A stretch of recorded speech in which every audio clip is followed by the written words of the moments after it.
feels a little bit soft, but hopefully we'll be okay. We just go into it steady and don't do anything silly. It's critical he hits it with enough speed. Too slow, and he could get stuck.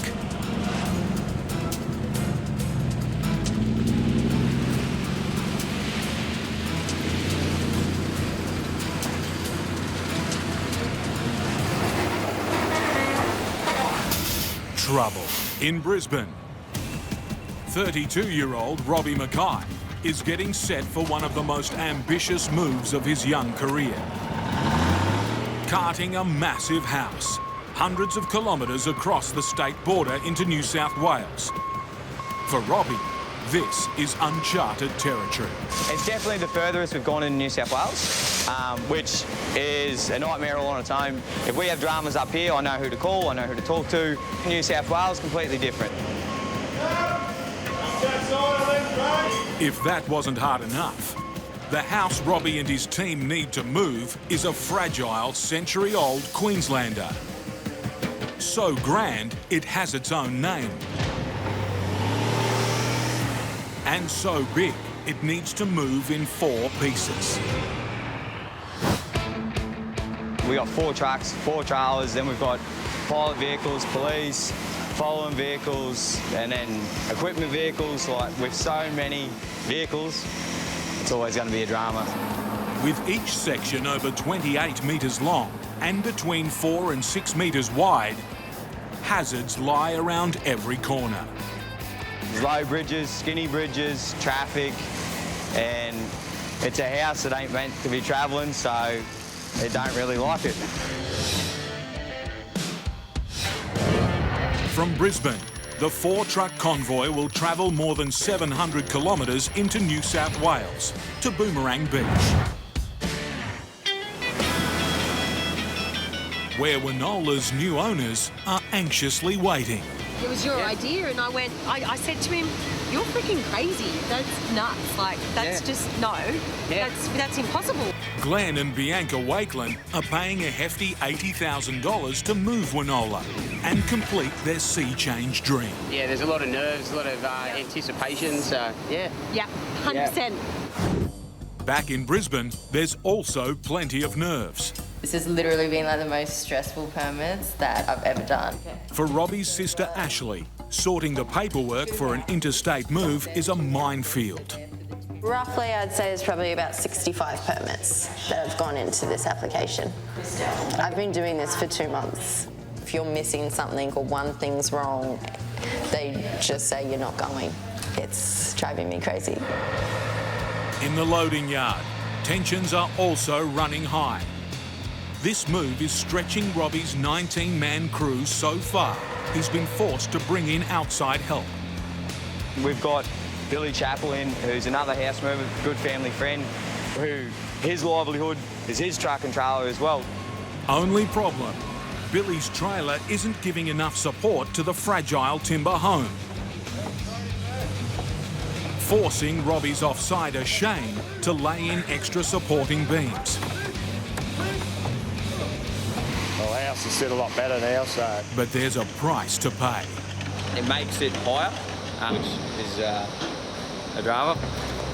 The high load has Robbie worried about a low bridge ahead.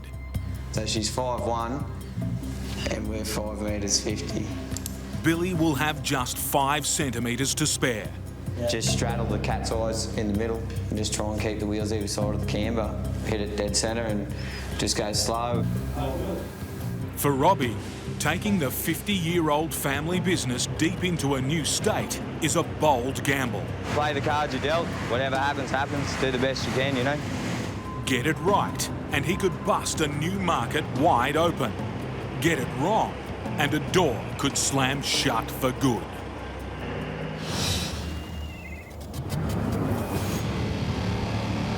On the Nullarbor Plain, Outback veteran Steve Graham's come across a broken-down truck, which is more than it seems. That's my truck. That's my load. That's my trailer. Yeah, Roger, George. What's happening, mate? After leaving Perth, Steve's midway through a 3,600 kilometre dogleg to Alice Springs. It's been a problem-plagued run. That's a tyre breaking up. Bugger it.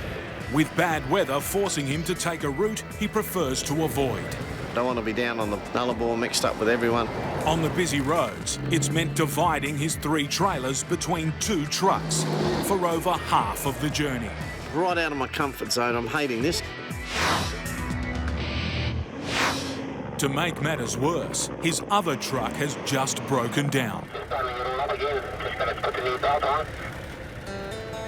This time, Steve and his contract driver George are in luck. It's a simple busted fan belt. Righto, mate, I'm just going to camp for tonight, but I'll see you in there tomorrow if you like. Yep, no worries, Steve. Well, talk about a jinx trip. George is getting himself sorted out. I'll go up here and I'll call it quits for the night, and we'll sort it all out as the day progresses tomorrow.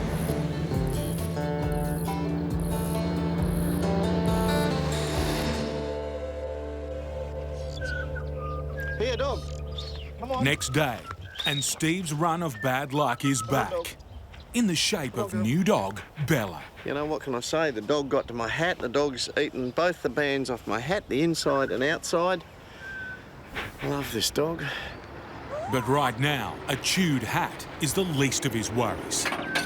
George has arrived to give Steve his 3rd trailer. How did you go? And some more bad news. Last night I got into some dramas. What happened? I'll show you. Reversing after a wrong turn, George jackknifed Steve's trailer. He's bent the drawbar. Shit, is this airline safe? And crushed a crucial air hose. Look at this, see it swelling out? That might have got pinched. Been around, you know? Yep. Steve's jinxed run seems set to continue. In Townsville, northern Queensland, any cars? No. fuel trucker Jason Tuttle is savouring his last few moments with his 3 children. I do spend a lot of my time away. You know, it's just what you got to do to make a living. Jason's office is the remote Outback, where the farms are massive. There's one property out here. When he leaves his house to get to his back boundary, it's 200 kilometres. His job, delivering a lifeline to properties way off the grid. The whole community out here does rely on fuel for all their power, generators and stuff like that. Yeah. So everything is relied on fuel getting through. Oh, the most essential thing is, just be the diesel. We're treated like gold when we're getting down really low. During the wet season, dirt roads can transform into impassable bog holes. Storms can brew up in the afternoon and it can just put you completely out of the picture. So that's why if you've got an opportunity, you've got to take it with both hands and run with it. And right now, opportunity knocks. After months of being cut off, there's a break in the weather. Roads have reopened, and Jason's clients are desperate for his fuel. This time of the year, it's like playing Russian roulette when you're trying to get fuel into people in the bush, because the weather can change in 5 minutes. From Townsville, Jason will head east, right across the state and into the Northern Territory, as far as Tarleton Station. It's a 3,200 kilometre round trip back to his family. See you later, mate. All right, be a good girl for Mum. Jason will be the first road train to attempt the run this year, but he knows his window of opportunity could close fast. You don't have time to muck around this time of the year. You sort of want to get in, get your job done and get back out onto the bitumen. With 93,000 litres of diesel on board, enough to fill 1,500 cars. Everything's good to go. Jason needs to get moving. One thunderstorm and this diesel Mercy Dash could be delayed for weeks.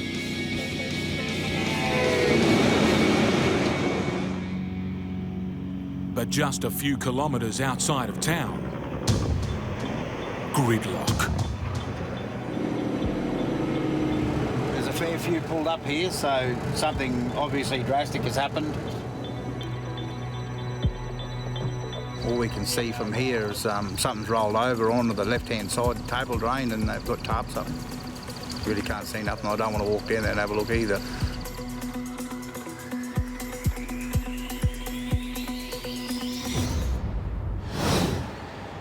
At Mackay and Sons, the interstate move is ready for its 3 a.m. rollout. All right, we'll start running them out. Boss Robbie has a lot to stay on top of. Good on, Bill, keep it moving. As well as 4 trucks, each with a monster piece of house. Whoa! You left that side, Michael? There's 2 equipment trucks, police escorts and support cars. Straighten your wheel, go the other way. All up, Robbie's juggling 23 crew and 14 vehicles. Get this last one out. We'll get them onto the road. In its 50-year history, this family business has never seen a move this big. To mark the occasion, Robbie's grandmother Bev has come to wish them luck. You ready? Yeah. They'll need it.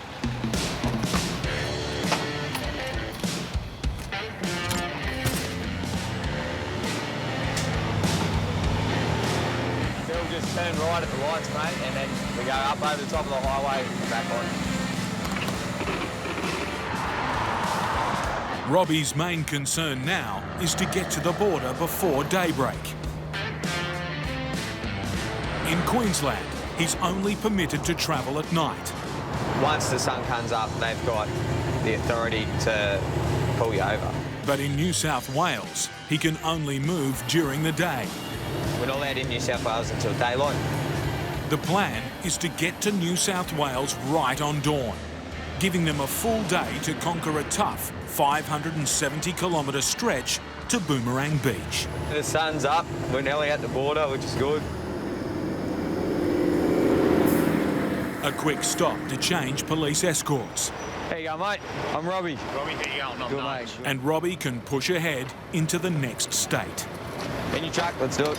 In your cars, let's go.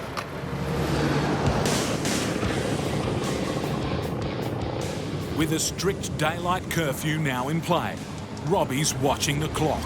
Yeah, and it all takes time, you know, but we'll get there. It's only early, so she'll be right. Also feeling the pinch, driver Billy with the highest load. All good, you think, Robbie? Yeah, you're right, Bill. BOGGED. The rest of the bridges are all good, Bill. There's just one, that drawbridge thing, that's 5-1. Righto, mate. At just 5.1 metres high, the next bridge has been on Robbie's mind for weeks. The bridge at Wardell is pretty much the part of the whole trip I'm dreading. It's a drawbridge, so it's skinny and it's low. With just 50 millimetres above him and little room on the sides, getting Billy's load across will be like threading the eye of a needle. All right, so we're coming up to the bridge now, so fingers crossed. 1,600 kilometres southwest. Steve Graham's just collected his 3rd trailer in damaged condition. But that's the main air supply that was crimped in there. And if that airline blows, all the brakes back there get locked on and everything locks up and jackknifes. I've got to shorten this. And fixing the crimped air hose is simple enough. it's just another job I don't really want to be doing. The bent drawbar is a much bigger problem. I just hope the thing tows right. You get a line on it from back there, you see the major bend in it. I just hope it doesn't tear the tyres to pieces on all the rest of the trailers.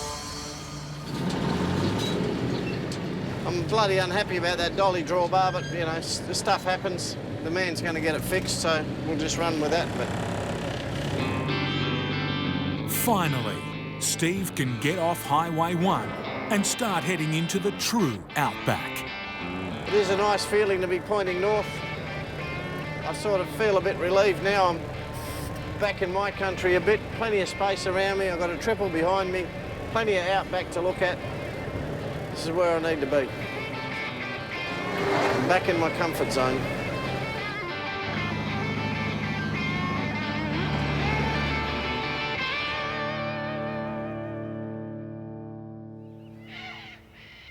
But next morning, Steve's had very little comfort. I had a lousy night, a lot of mosquitoes. My dog has eaten most of this town. There's not much that the dog hasn't eaten, including my pillow. Bella, did you eat everything? Damage and destruction has followed Steve closely since leaving Perth 5 days ago. So far, he's fixed his way out of it. But now, the bent drawbar is becoming a problem. Unfortunately, those trailers aren't towing straight. The trailers are hanging out this side over the white line, and I can't see them in the mirror on that side. And that's that bend in that drawbar. Steve will have to stay as far left as possible and hope the road stays empty. On the outskirts of Townsville, a serious car accident is backing up traffic for kilometres. For fuel trucker Jason, it's a sobering reminder of the risks of the road. We've heard there's one fatality. Because you spend so much time away from your own family, you sort of think, well, that could be my family laying there. It does affect you a little bit.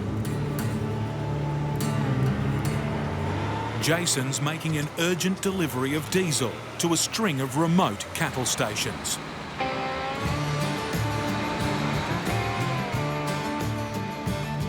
We've had a delay now, so all we can do is, just keep trucking along and just see what the rest of the day brings us now. There's no such thing as making up time.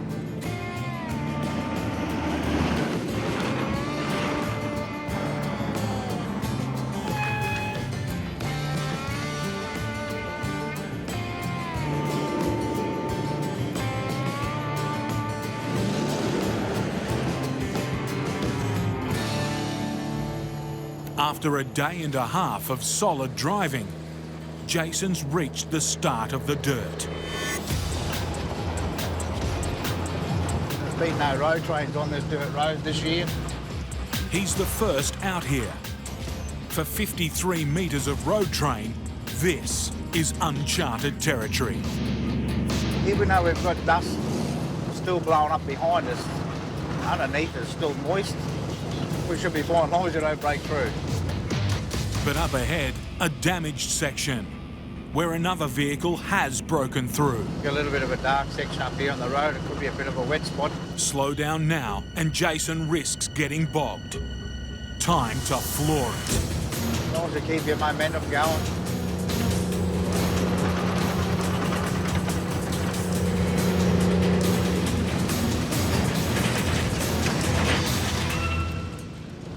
Fairly cut up coming through there, and it was still a bit damp underneath. You can feel the truck sort of half sinking all the time.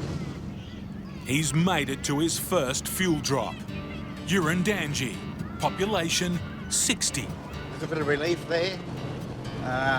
We've made it in. First stop, the local pub, general store, petrol station and post office. All run by Pam Forster. G'day, Pam. How are you? It's so good to see you. Yay. Oh, at long last, fuel for all of us. Anyway, all right. I'll go and start delivering some fuel around. Great. For Pam, this delivery is the first in 3 months. Everybody's starting to get a little bit low with fuel because we've been flooded on the Northern Territory side now off and on since before Christmas. Tanks topped up. Next crucial job. Going. I'll just put Jason on for you. Getting word from a station manager on the condition of the road ahead. Is that road open or closed over that way? Yeah, the only thing is if I get bogged in this other bog hole over here, I've got nothing to pull me out. I'll give you a call before I leave here. Excellent, mate. Thank you. Righto, Ryan. Bye, mate. Bye. What's the river doing? It's at 0.8. Hell, you won't get through there. No, not today, but he's talking. It's not the news he wanted. The way forward is blocked by nearly a metre of water flowing over the road. If I get stuck in there, there's nothing really to pull me out. I'm sort of on my own. The truck's too big to dig out with a shovel.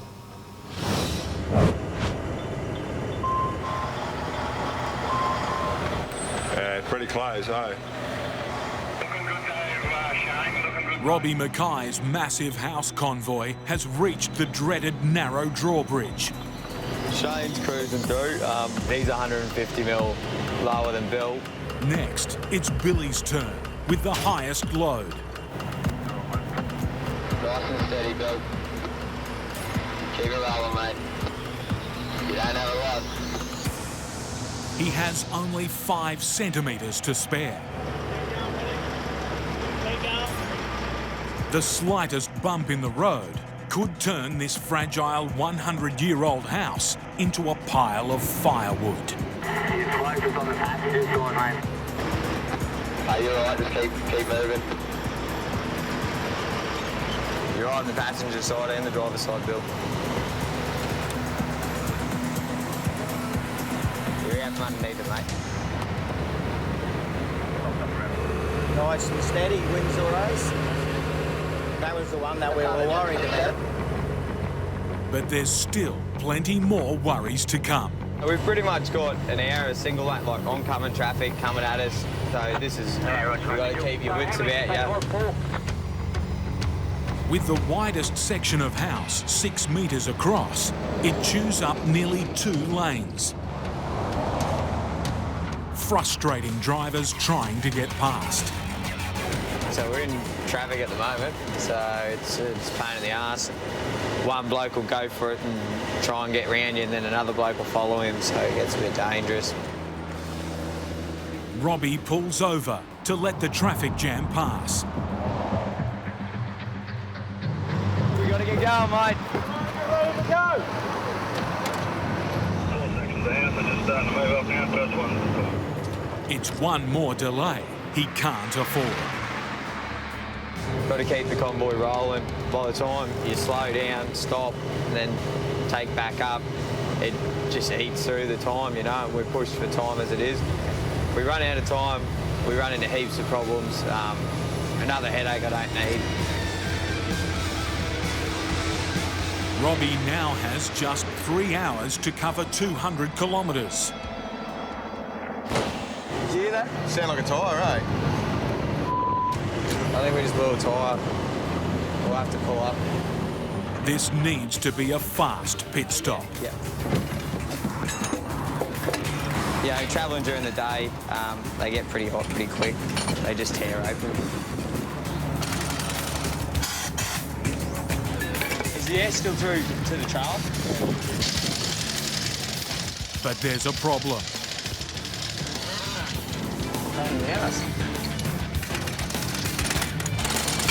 It just doesn't have enough air supply, so usually the air one just rattles them on, rattles them off, but not this time.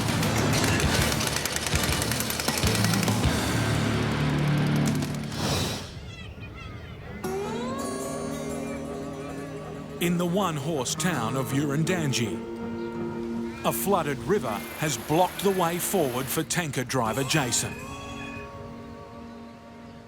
After a morning of phone calls to desperate customers, Jason's made up his mind. We got a 5-hour detour now because the bog hole on the other side of the river here. He'll take an alternative route that's 300 kilometres longer.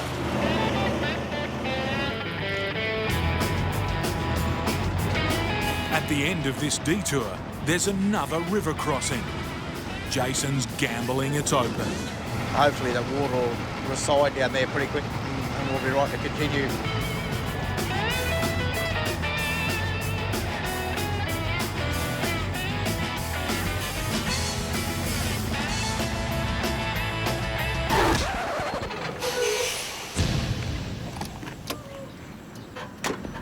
The local council have declared the road ahead impassable. There's still water over the bridge up there, mate. Is there? Yeah, mate. Jason's long shot has turned into another long wait. It's no use ringing everybody and worrying everybody, that's for sure. So you just sit and you just wait. That's all you can do, mate. This is why you have extra time. Robbie Mackay is still sweating on a quick tyre change. Hopefully we've got enough time. With a sunset driving curfew fast approaching, he needs to get his convoy back on the road or risk getting stranded for weeks. Let's go. If we run out of hours, there's no guarantee they'll give us permits the next day. Yeah, we could be sitting up on the side of the road for a good 10 working days. 2 weeks on the side of the road is something I don't want to be doing.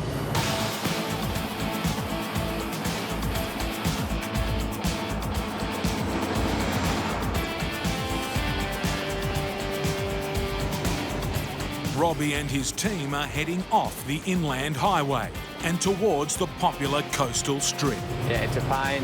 It's a hot day, so there'll be lots of people out. For the final leg into Boomerang Beach, the roads get busier. Look at it, would ya? And narrower.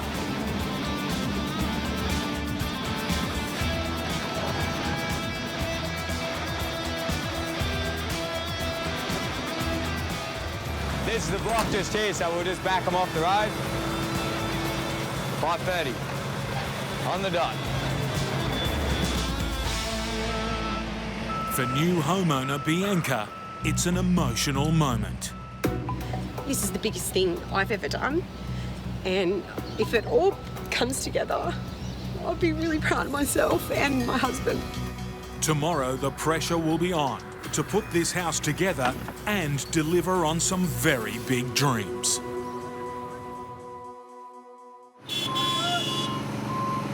.30 a.m. And oh look, you've got all these cars lining up. Oh God, you've got to peel some people. It's okay. Bianca and Glenn are in for a nerve-wracking day.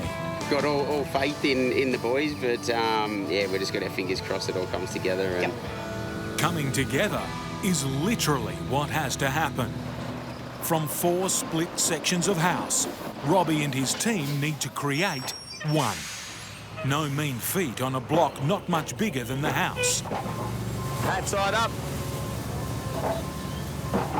So, there's a bit of barring and jibbying around to get it in. To make it fit, Robbie needs to do some serious landscape gardening.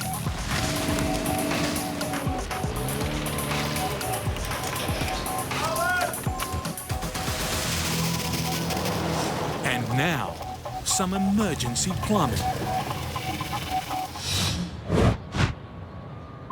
Steve Grahame has made it to Alice Springs. After repairing his damaged drawbar, he's been saddled with another Outback mission. The road train will be going out of here basically exactly the same as what it came all the way across the Nullarbor. Now we're taking it all to the job at Docker River. If the road's open, if the rain holds off, if I don't have to fly home to sort out a bushfire, if. Steve needs to take these building materials to their final destination, deep in the desert.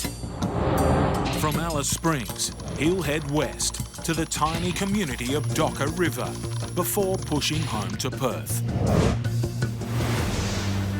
As long as the road is open. Hard clearance, all-wheel drive only. Changing surface conditions.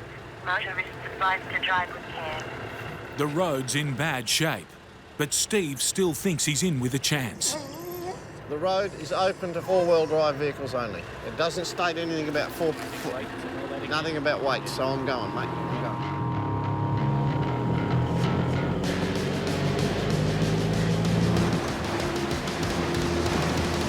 The road report says 4-wheel drive high clearance vehicles only. And when I press that lever there, this truck is 4-wheel drive. So I'm going to go down to the top of that road, press that lever there, and go out on that road.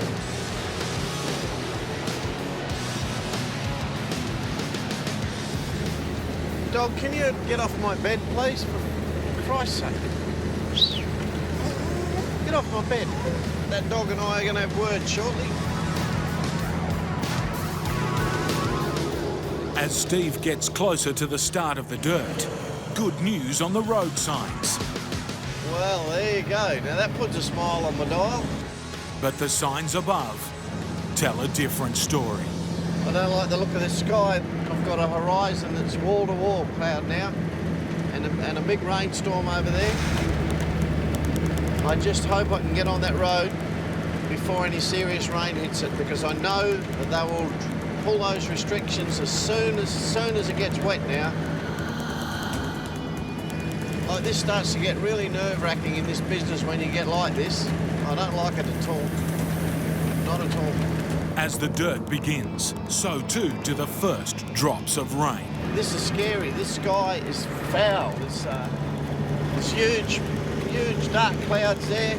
I don't mind telling you, this is my worst. This is how I didn't want it to be. Getting down and starting this road with a big heap of rain chasing me down it.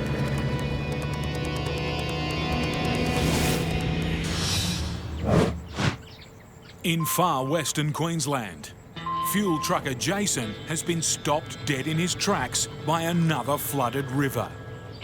After waiting and wasting 4 hours, finally, his luck has changed.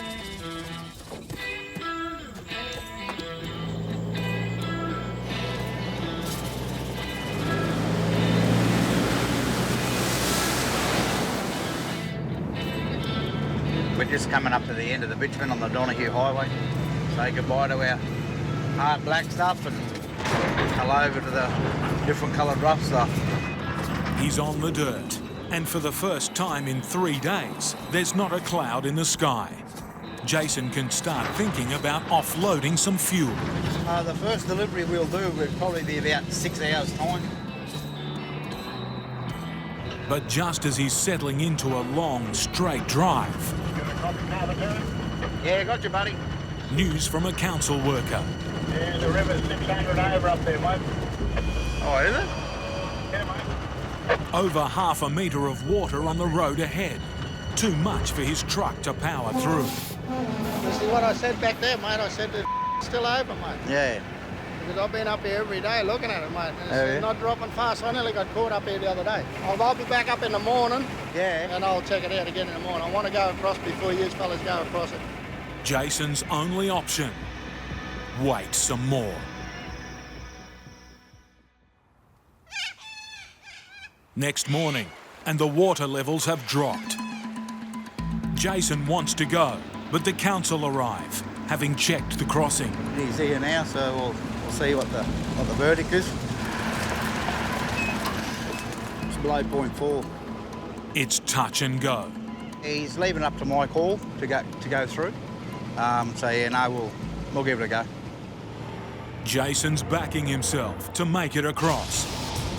Feels a little bit soft, but hopefully we'll be okay. We just go into it steady and don't do anything silly. It's critical he hits it with enough speed.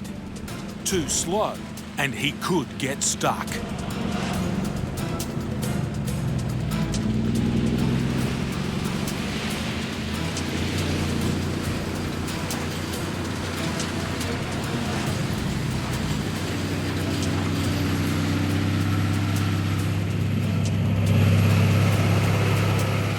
On the slippery climb out of the river, trouble.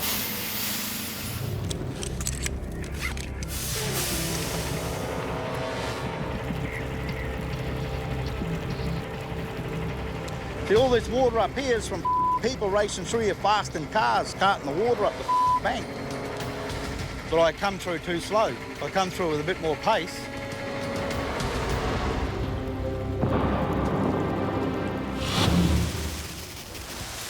At Boomerang Beach, house mover Robbie has sprung a leak. There was a water meter under the garden, so we just broke the water meter, so we'll just close the pipe. Leak plugged. Back to the task at hand. Putting Bianca and Glenn's dream home back together. On a very small block. It's tight. It's the final piece in the puzzle. And the most fragile. With all 4 pieces joined, It's now up to the surveyors to make sure the house measures up to the plans. Is that about 12.2? If I'm wrong, it's a long way to take it back. The length of the house is within 30 millimetres of the plan dimension, so we can work with that. The next stage requires even more precision, placing the house exactly on the survey pegs. We got to position this house, weighs about 40 tonne, into position within a millimetre. This is it now. We're getting to the final moment.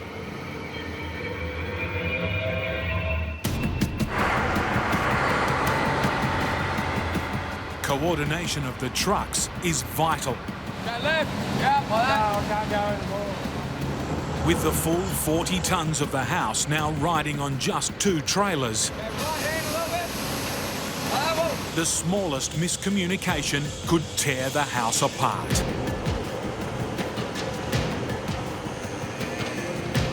It's a high-stakes dance.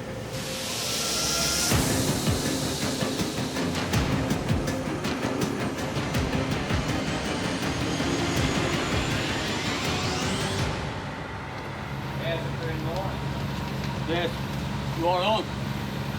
Are we in?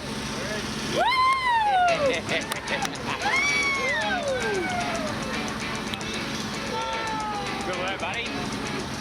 Glad you man. For Robbie, it's a moment to cherish on the biggest job of his career. Yeah, good satisfaction out at the end of the day. You can see what you've achieved, and yeah, we've come all the way from Brisbane down here and there. Obviously, you see the joy in their face when they see it all come together. So, yeah, it's good.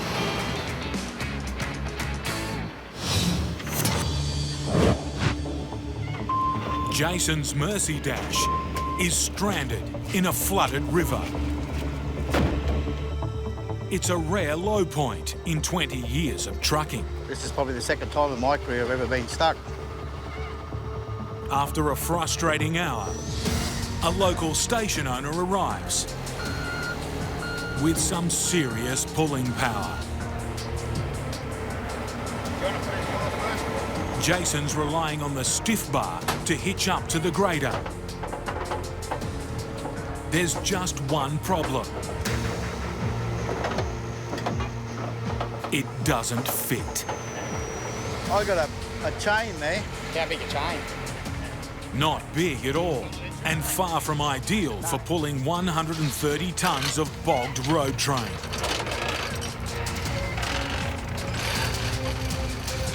If it snaps, Jason will have run out of options.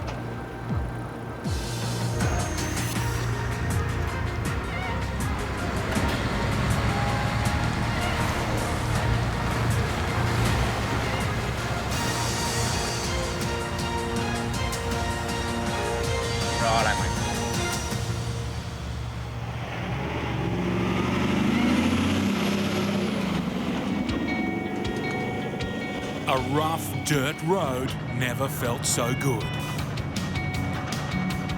And at last, it's all clear ahead. Everything's open the way we want to go.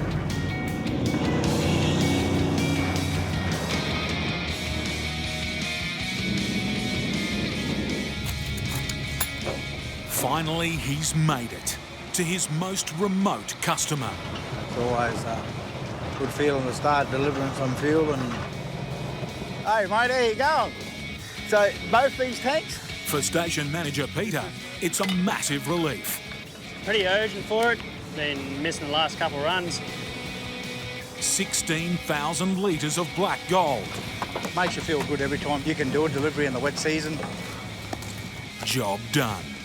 From this point, I am going to start working towards home for the rest of my delivery, so it'll be only a couple of days again now and I'll be able to see my family. On the road to Docker River, Steve Grahame has hit bad weather and the dirt at exactly the same time. You know, I just can't believe that the minute I've got here, once again, the minute I've got here, it started to rain. It's just incredible. I just feel that people should hire me to break droughts.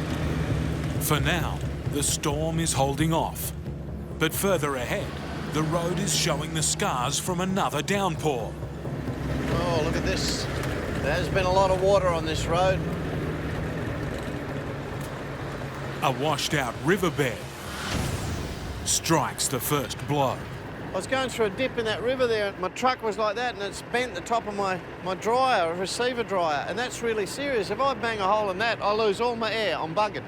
I'm going to have to be very, very careful with these dips and these creeks.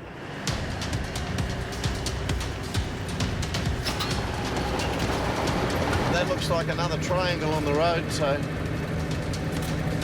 I better back off. As a matter of fact, doesn't look like it's much fun at all. There's no margin for error on this one.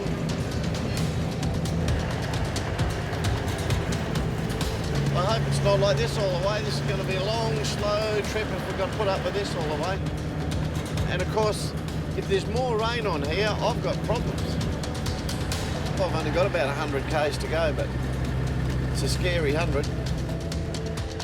The skies are clearing, but on the road, all the signs of recent rain. Now this river looks like it could have issues, so I need to get myself right down in a low gear, and I will engage my cross locks. Cross locks give equal power to all 4 drive tyres at the same time, essential in conditions like these. I'm wary of that big, it looks like a big deep hole over the other side.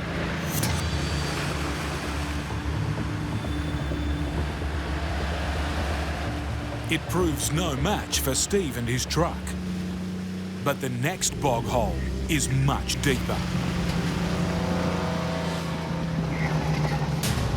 Now I'm starting to go off the edge back there.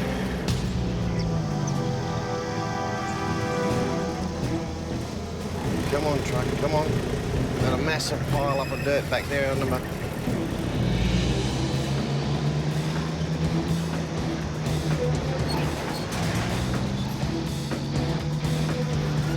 This is a big ask of these trucks every time.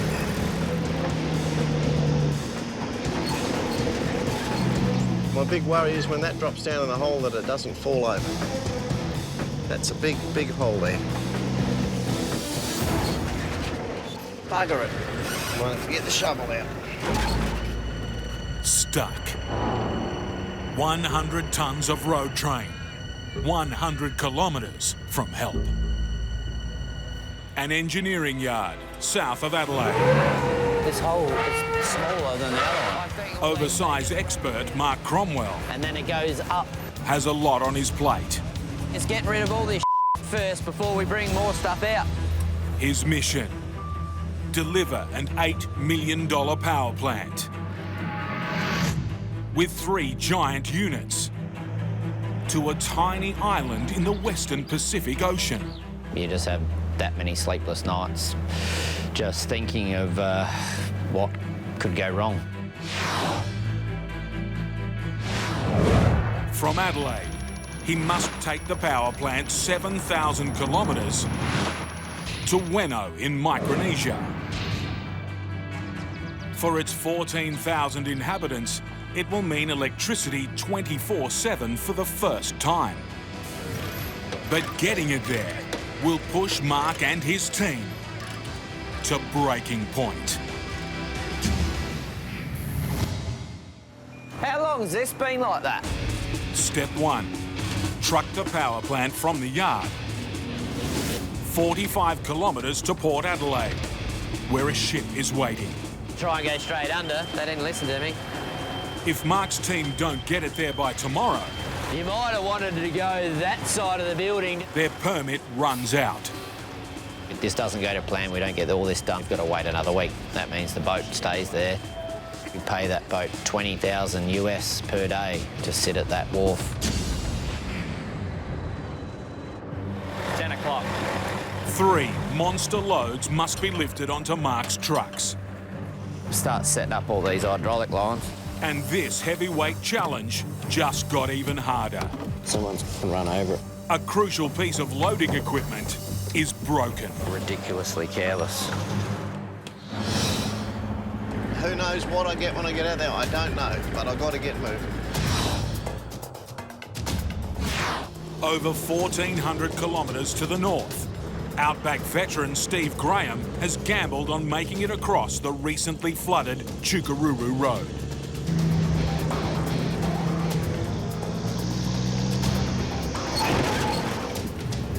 Come on, trucker, come on. And now, his luck has run out. Oh, it's going to be a bigger job than what I thought. From Alice Springs, Steve is making a high-risk 680-kilometre run to the remote community of Docker River. Pull that ply down the end. With 3 trailers of vital construction materials, he headed west on a waterlogged obstacle course. Before coming up 100 kilometres short.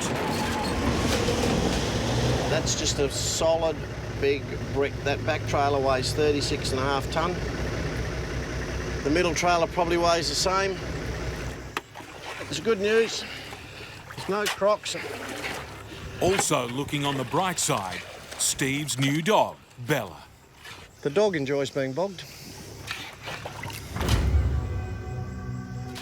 Out here, it's up to Steve alone to find a way out.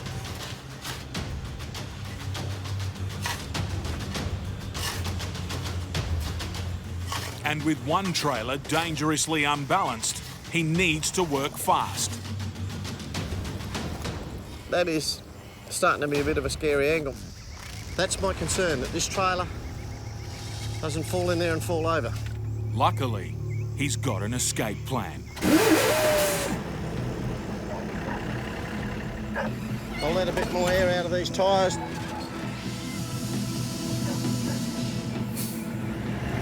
I'll drop my tyres on 50 pound, I'll drop my tyres down to 40. Let it build up plenty of air, release all the brakes, and give it a little go. Deflating the tyres puts more tread in contact with the ground, increasing traction.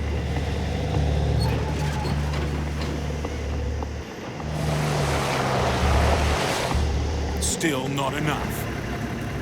If you get the second one up straight enough, I could unhook it. Take 2.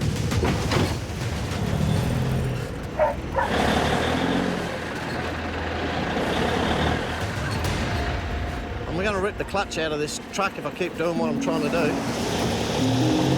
All of what that engine's giving is going into the ground. Something will break.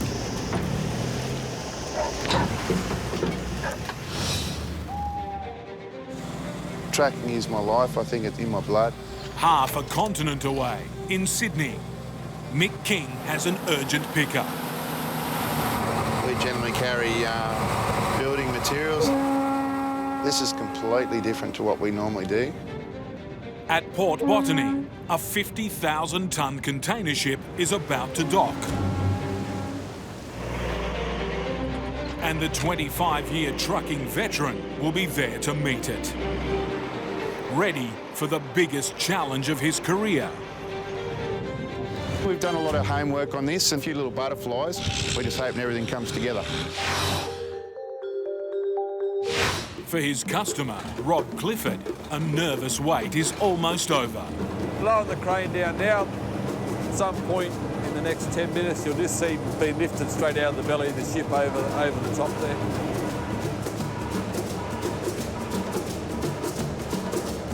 Mick's oversized load appears. A 15-month-old Rothschild giraffe called Matundu. 3 days ago, he left New Zealand and Auckland Zoo. One of only 1,600 left on the planet. It's up to zookeeper Rob to ensure Matundu makes it on to the next leg of his journey. This is special. If it goes wrong, you just can't go get another one. And so he's highly precious. He's very important to the breeding program. One of the biggest dangers is stress, which can kill these sensitive animals. No one knows how this first-time traveller will cope. From Port Botany, Matundu will travel 300 kilometres through the night to his new home at Mogo Zoo. If you're going to strap it all down there. And the first leg of his Australian adventure is a risky 20-metre drop, straight down. Mate, is this animal going to be spooked? When you're dropping your chains down the side, just don't bang and crash. Yeah, no, I'm going to try very much for that not to happen.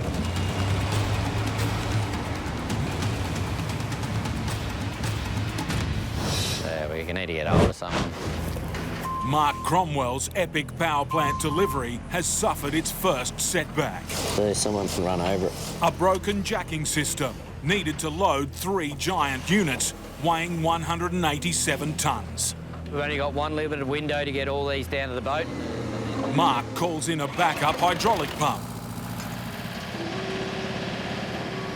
The heavy lifting begins. Push him over that way, then I'll straighten him up. In position and just in time to get some rest before tomorrow's early morning move. It's a big day tomorrow. 1 a.m. Sunday. 12 hours to move 2 giant generators and a switch room to Port Adelaide, 45 kilometres away. The main road is closed, leaving only a winding side route known as the Goat Track. Which is just a zigzag of roads, dodging power lines, trees, like you haven't seen before on any other trip that we've done out of here.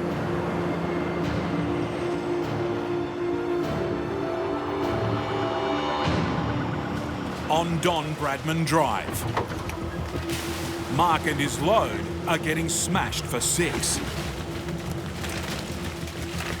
Rip the protective sheets, and the delicate circuitry inside could be exposed to salt damage on the sea journey ahead.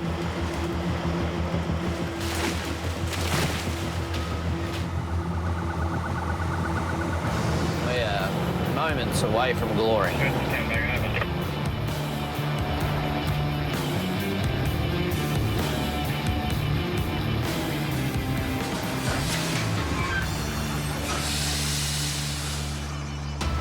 At the port, the job is only half done. Time to fetch the next load.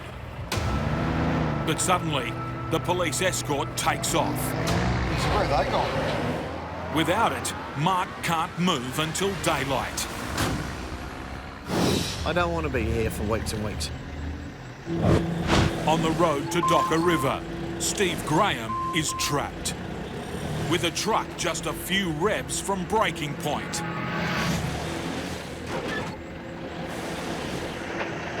I'll either tear the tyres off this thing, or I'll bust a tail shaft or tear a clutch out of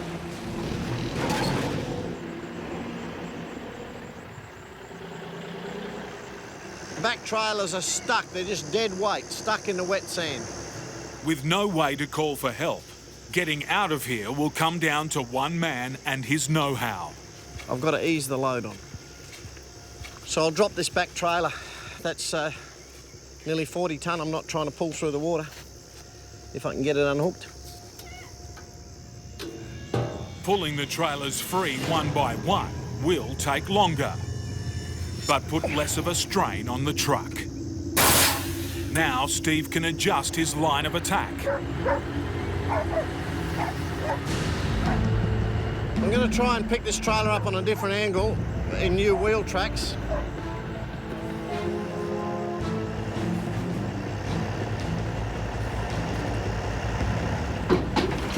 But he's doing more harm than good. This trailer is sliding down, down, down into this hole. Time for a helping hand.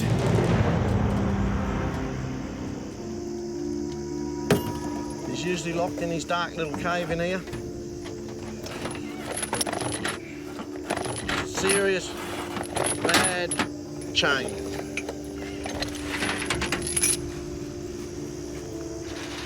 It's my last little go. Steve's last hope. 5 metres of heavy-duty steel. The advantage with a chain is you can pull up some drive and take up the weight and just give it a bit of a yank forward.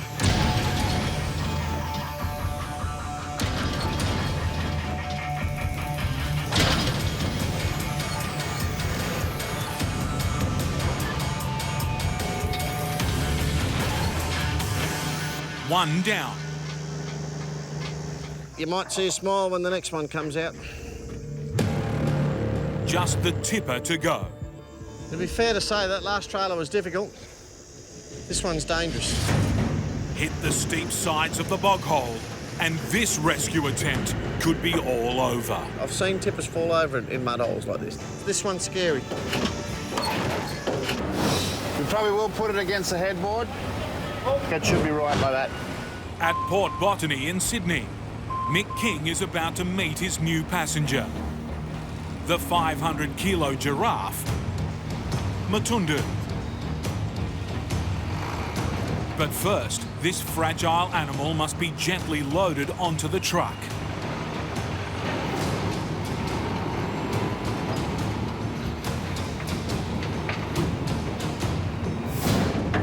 Safely down.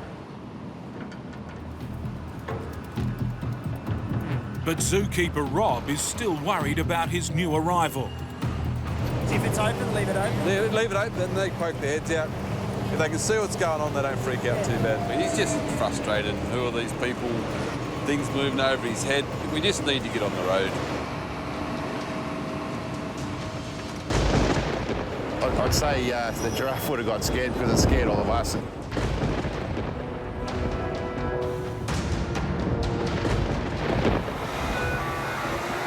At last, the giraffe convoy sets off, with 4 support vehicles, including power company workers and a team of zookeepers. My main objective now is to get him to his new home as quick as possible. We're just hoping not to have any more rain, that's all.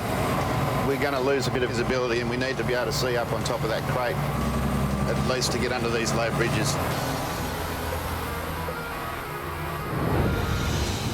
Mick's first headache is just outside the port. We're approaching it now.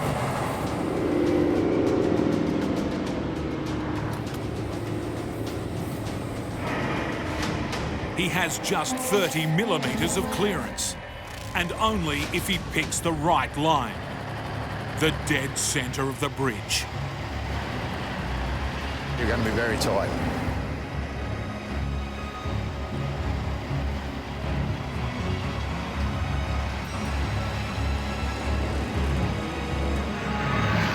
We're through. Happy days.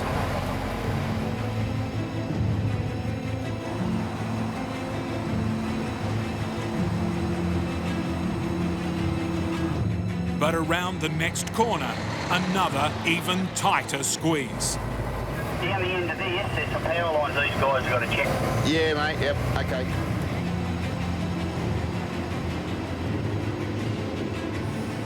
It looks a bit low. Mate, I reckon we're going to hit this one. I've got a feeling this is going to be a problem. That's freaking low. Far out.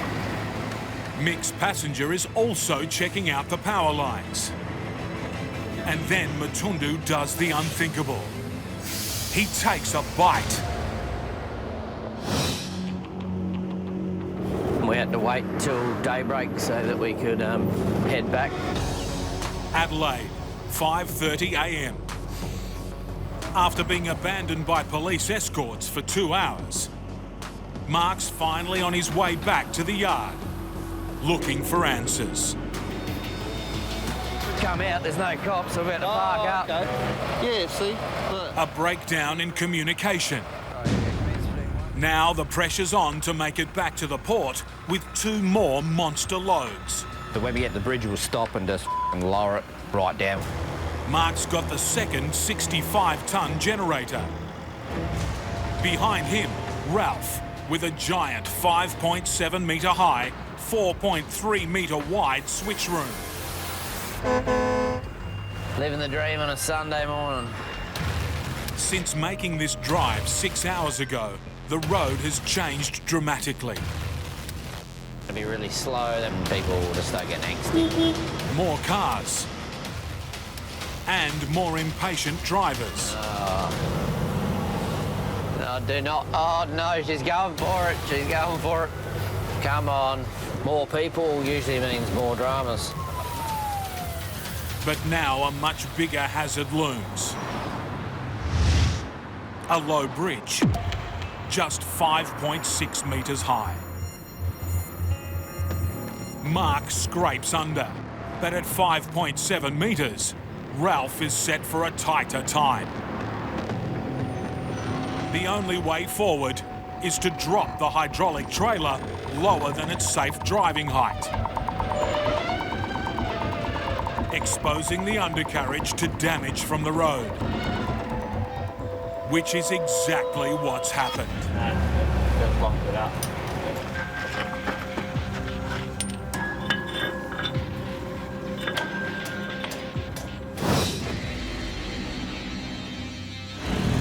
To be fair to say, that last trailer was difficult. This one's dangerous. 100 kilometres out of Docker River, Steve Grahame is on the edge. This one's scary.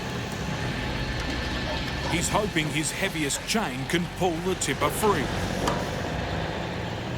But hitting the sides of the bog hole could spell disaster.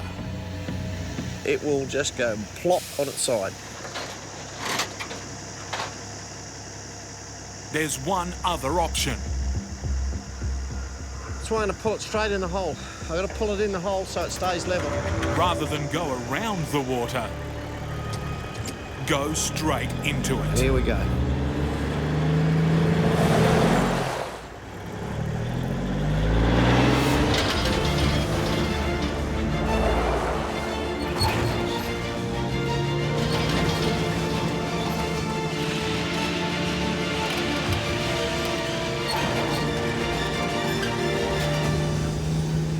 After 5 anxious hours, freedom.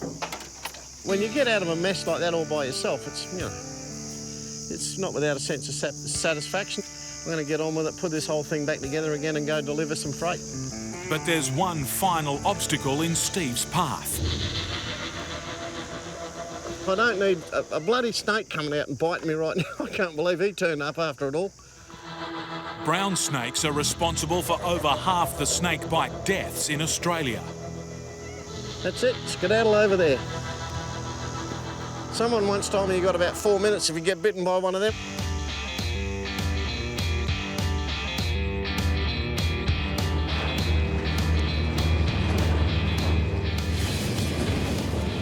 I'll be glad to see the end of this load. It's been a big job since I left Perth. We've got it here. Docker River's just over there. It hasn't been without its little trials and tribulations. I'll give you the mail on that.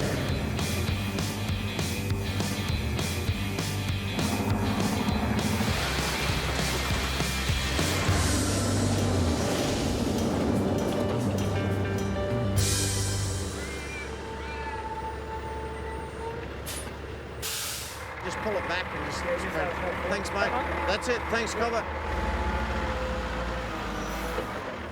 That is so nice, really, to see that thing come off there. So much of this unloading is so easy when it's like that. He's barely unloaded, but Steve's already trying to find a job for the run home. A call from a potential client. Hello. Yeah. Ian, how are you, mate? But it's bad news. I've got no freight. There's no loading out here. If his trailers stay empty for long, Steve will take a big financial hit. The money-making side of this trip's over. And I've got no choice. I've got to go home the short way. It's a 1,800 kilometre race back to Perth to find more work. Far out. On the outskirts of Sydney, Matundu the giraffe has bitten off more than he can chew. Snacking on a power line could be fatal. Zookeeper Rob is on the scene fast. You right, mate? He grabbed hold of the telephone line. A lucky escape. Just a telephone line. He just bit a hole in it. Matundu, which means the mischievous one, is living up to his name.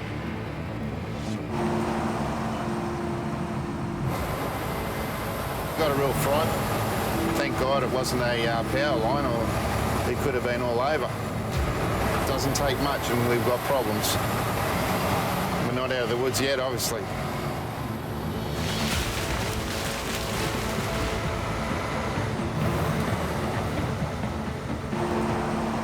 An hour in, and the giraffe convoy is almost out of the concrete jungle. We're just on the outskirts of Sydney now, which is good because it's going to get a little easier from here. We're just trying not to jerk the truck around and make the rest of his trip a bit more comfortable. But as they hit the open road, the weather closes in. Visibility's down to probably 50 metres or less. We have to slow down in the fog, it's just no option. Because I need to keep an eye on that crate, make sure everything's intact. Rather than risk the conditions, it's time for a break. So we're just going to pull in here and have a bit of a spell. Go and have a look at our patient. Hey, dude. Hey, mate. Seems pretty happy, doesn't he? A few hours later, the fog lifts.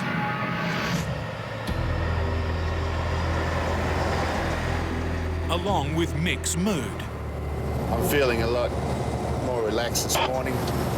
It's been an eventful trip, and we're not finished just yet, because we're only just over halfway. Outside the town of Berry, power company workers arrive to clear the path ahead.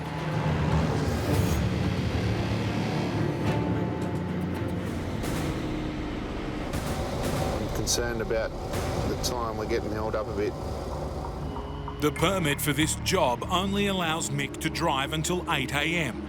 After that, he could be grounded for the rest of the day. Not good for Matundu's stress levels. Really only got an hour and 10 minutes to get off the road. So I'm thinking at the moment we're going to blow out, because I didn't need this at all.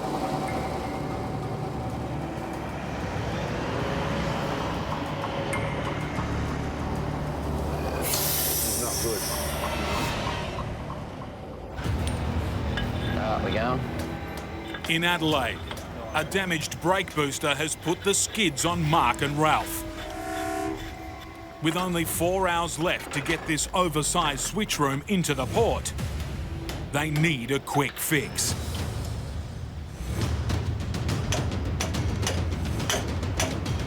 What'd you do? Just smash the air scan? Yeah. Brake unjammed. They're back on the move. And ready for their next headache. The boulevard of broken trees.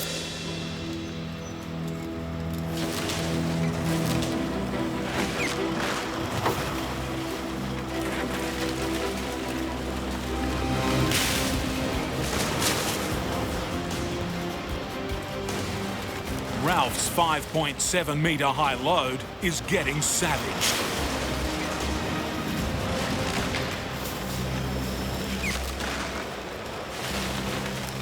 But the trees are coming off worse. No koalas up those trees. Finally, they're in the clear.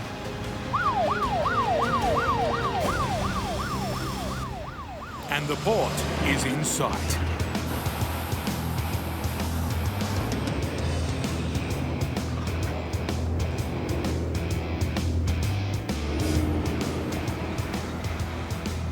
For Mark, moving 3 oversized buildings in one day is a massive achievement. Getting them onto the ship, however, is even more daunting. Tomorrow is just really what's going to happen day. We've got no idea.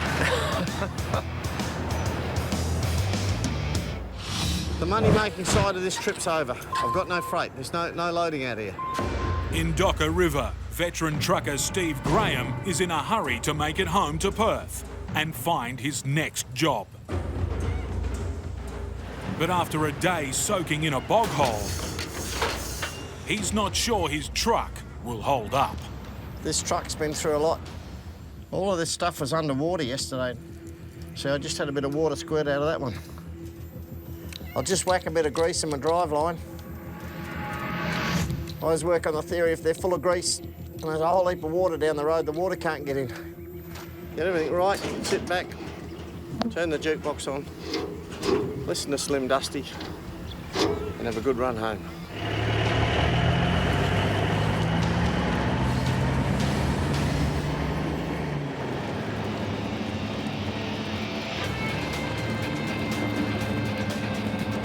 I need to get this empty road train home and then get reloaded.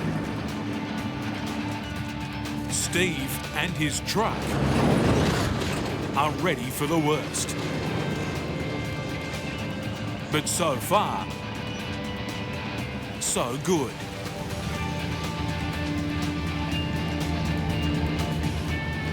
This is really good road at the moment. I can't believe how good it is. It's been washed by the rain, better than a grader. He can put his foot down and enjoy the ride.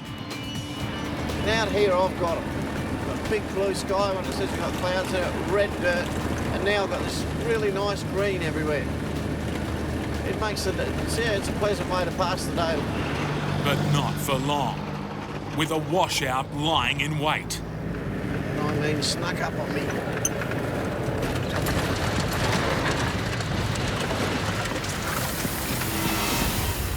An airline has sheared off from his seat suspension. I can't stand the noise. I've got an airline blowing on this seat I'll have to fix. Steve's hope for a quick run home looks over. I'm concerned about the time we're getting held up a bit. 140 kilometres south of Sydney, Mick King has a fast-approaching curfew. We need to be off the road by 8 a.m. And a truck going nowhere. But at this stage, I think we're going to bust. More delays. I didn't need this at all. And Matundu's losing his patience too. Our mate's moving around in the back at the moment. I can feel the truck moving. I think he's getting anxious too.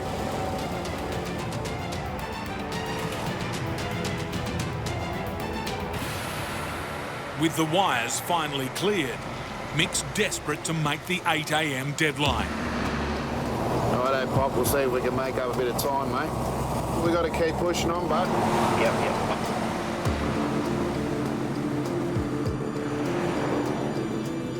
But this fragile load needs a smooth ride. These windy roads are slowing us up again. We're trying to make up some time, but we're not doing that well. I don't want to turn too sharp or anything to upset our passenger. So it's just, it is what it is. I'm hoping we don't get nailed.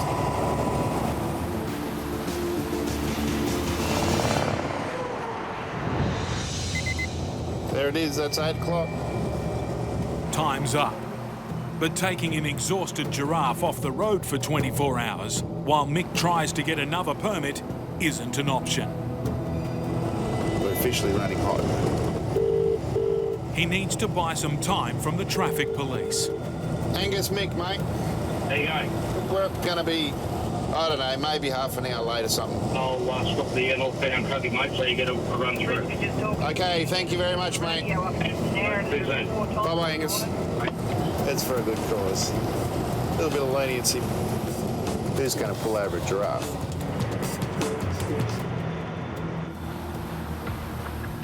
But 3 days at sea and 5 hours on the road have taken their toll. Matundu has dropped out of sight. Don't know what's going on here. The zookeepers make an emergency stop. Haven't seen him for the last 15 minutes.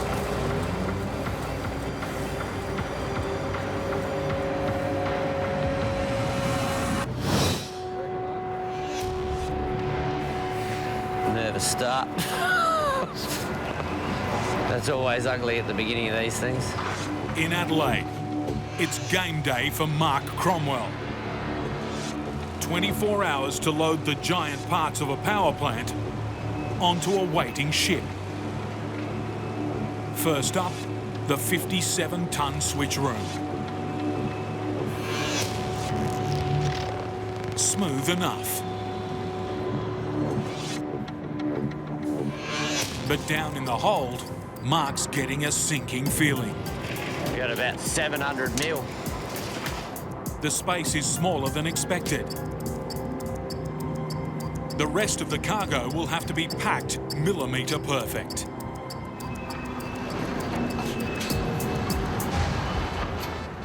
Gonna be tight. Yeah, I know. See how we go. And now, more king-size problems. The first of the two heavyweight generators. This is right on the capacity of the crane. So 65 tonne, and we're somewhere around that 65 to 67 tonne. The crane starts taking up the load.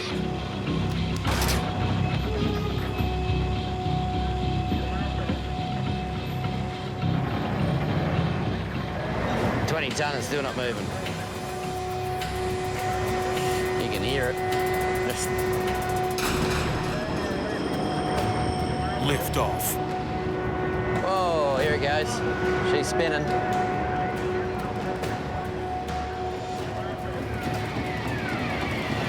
What's going on? The alarm means the crane is close to its limit. Go down, down, down. I've got an airline blowing on this seat I'll have to fix.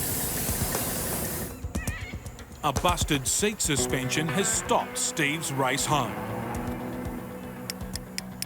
After recent shoulder surgery, 2 days on these roads with a broken seat would be hell. I had a smear of silicone in there before, which held it for a few days. What I can do is try that and hope I get home and replace the thing properly.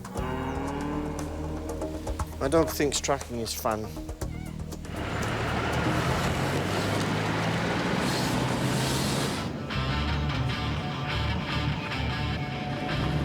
Now this big run here is nearly over. I'm just about on the bitumen, which gives me a bit over 1,000 k's to get home.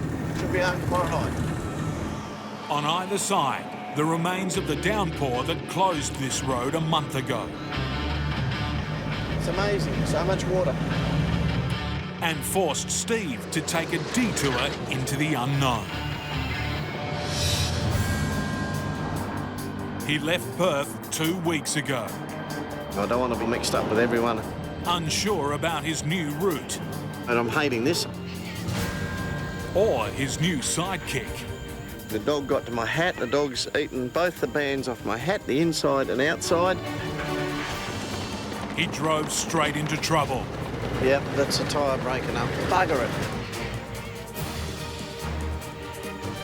And it didn't let up. I just hope the thing tows right.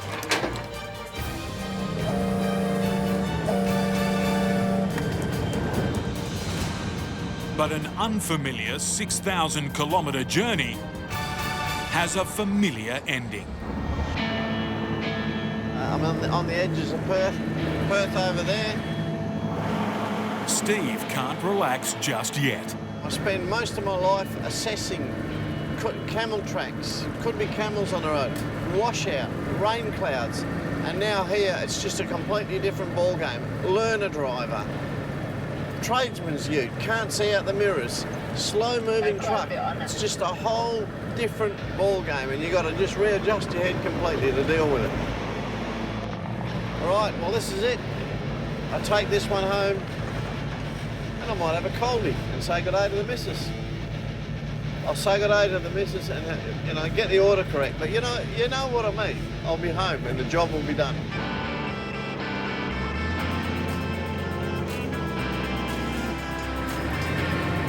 That's it. Home sweet home. And after a marathon first run, Bella has earned her stripes. There you go. There, job's done. You're learning. You're slowly becoming a truck dog. Got to stop here, mate. Matundu the giraffe has disappeared from view, forcing an emergency stop. Are we right? He's just sitting down, but he's knackered like he is. Is he? Yeah. Exhausted, but okay. For the time being. Sorry about that. No, that's all right. It's all good. He's been really sleepy, and then he just went down. He's sort of bobbing, but we'll just get there now. He's exhausted. Matundu may be tired, but lying down for too long is dangerous. It can send too much blood to the brain, causing a giraffe to faint and choke. Hopefully he's going to stick it out to the end of the journey. I think everyone's going to be happy to close this job off, I think, including myself.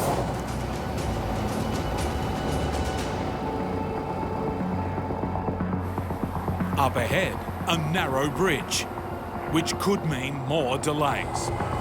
We should see quite a few people on the Batemans Bay Bridge. They're in luck. Police have stopped traffic. All good, mate. Thanks, mate. Thank you.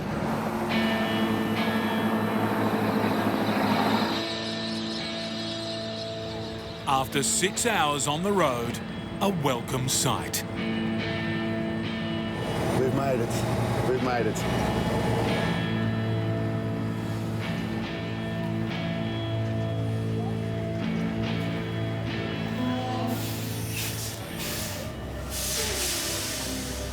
It's almost over. But has Matundu made it?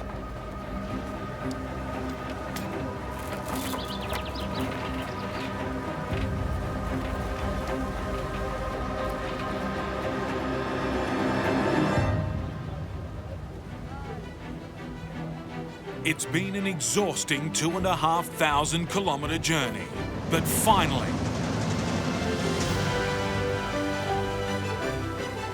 his first steps on Australian soil.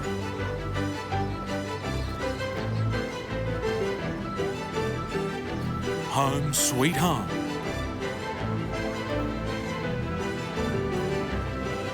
He's up now. He's all right. For Mick, the biggest challenge of his career was worth it. You're a champion. Thank you very much for everything you've done. Absolute pleasure.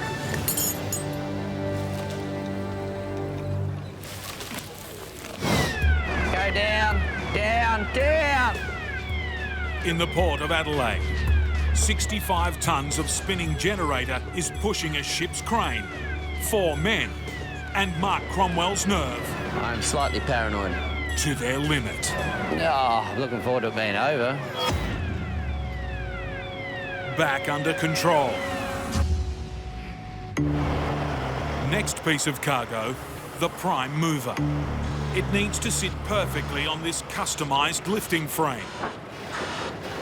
Put some meat into that throttle. Give it some throttle. There's 700 horsepower, not 2. Stop. That's it. It's a big sense of achievement, like it's a major milestone, getting it onto the ship.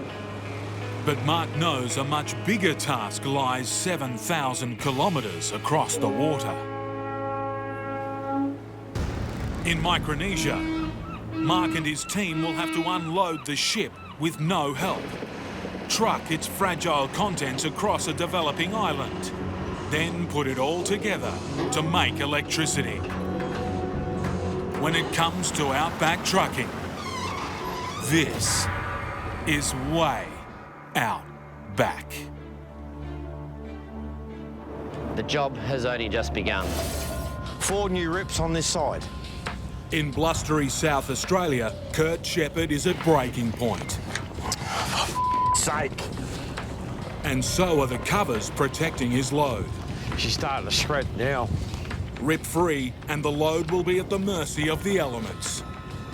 Yeah, mate, this is just an absolute nightmare. Kurt left Sydney 3 days ago on a back-breaking 4,000-kilometre slog across Australia to Perth. He's recently self-employed, trying to make a name for himself as an oversized specialist. I do not like how that's coming up. He's hauling a 3 by 12 metre site hut with only tarpaulins to protect it. It's going to be very interesting to see how they hold. And this job started going south from the start.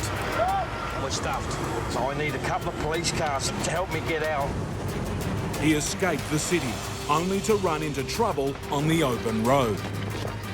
The actual tarp's starting to rip up the corner, straight up. It's going to shit real quick. To save his tarps and his load, I'm hoping this is going to work. Kurt needs to get creative. This is my reputation on the line. Yeah, see, that'll come across.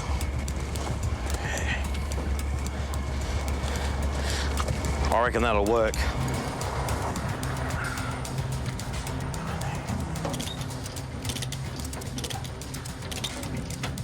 Might be all right. I reckon that's going to solve the problem. With straps and fingers crossed, Kurt gets back on the road for the 2,000-kilometre trek west.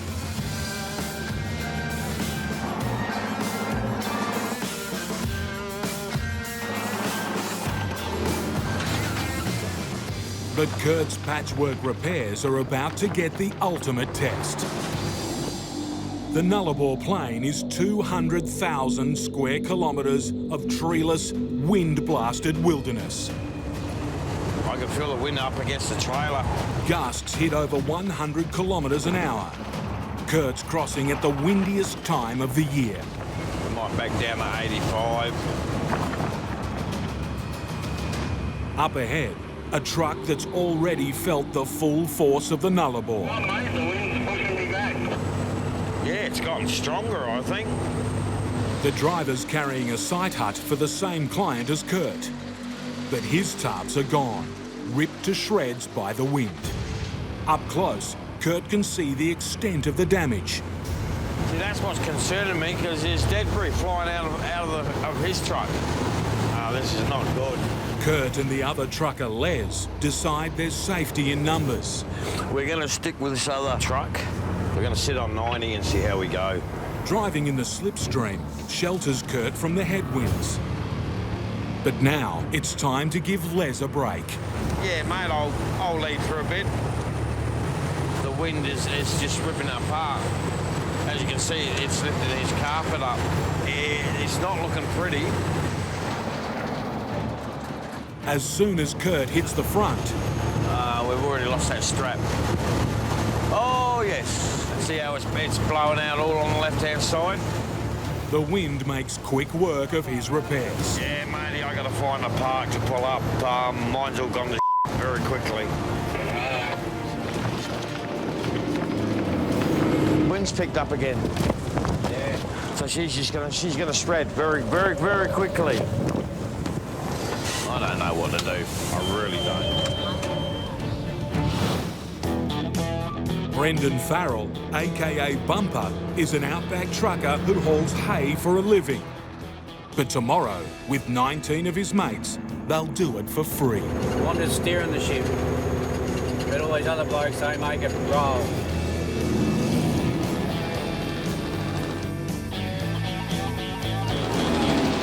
They're delivering hay to farmers who need it the most. They're in a lot of trouble, and now they're going back into drought for the 4th year this year. Farmers in the north of New South Wales are struggling to survive one of Australia's worst droughts. Their land no longer supports livestock.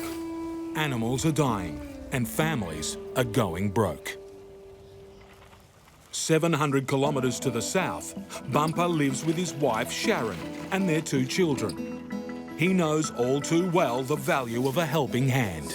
People helped us out when my wife was crook, and we're just paying it forward now. Bumper pays it forward by taking donated hay into desperate farming communities. We've got a group of 25 to 30 truck drivers that are on my books for these runs. This is our number 8 run. Righto, that'll do us. Now we can load. Tomorrow's trip is Bumper's biggest challenge yet. I'll have you loaded here. He's taking 20 trucks with over 400 tonnes of hay into the middle of the drought zone. In less than 24 hours, the convoy must tackle a mix of potholed roads and corrugated dirt track. I can't even see the friggin' road. What we're doing is the right thing because they need our help. From Darlington Point, Bumper's convoy will drive over 700 kilometres to reach the remote outpost of Wanering. Bumper's right-hand man is rodeo rider turned truckie Roscoe. Making sure it's secure and tight. He's flat out loading 700 squares of hay. He's been on the run since day one. He was one of the first blokes to put his hands up. Give me a bit more, will you? 3'5" garden gnome, but the heart the size of an elephant. That's it. The two friends will have their hands full getting 20 trucks to their remote destination. It's very isolated out there. If I have trucks that are broken down the side of the road, well, that's a whole new ball game. After 4 years of drought, this is one place you don't want to get stuck. Having load trouble. On the Tanami track, Johnny Dowell is forced to pull over to stop his load from hitting the dirt. Yeah, that thing shit itself and fell all the way back now. The shifting load isn't the only thing that's got Johnny spooked. Now he has to spend the night next to Wolf Creek, the setting for a horror movie about an Outback serial killer. There's a nasty bastard out there called Mick Taylor. I'll see if he's still there. Johnny left Karratha 2 days ago on a 1,700-kilometre trek to the remote Indigenous community of Balgo. It's been a constant battle to keep his vital load of housing materials safely on the back. Snap clean off. After a restless night in the desert, Johnny's trying to kick-start his day. Got to have a coffee, heart starter. Got to have at least 3 or nothing happens. This is like putting aero start in an old Mack truck. Before turning to his truck problems, Johnny steals a peek at the infamous Wolf Creek crater. Oh, that's unbelievable. His search for villain Mick Taylor comes up empty. I know you're here, you bastard.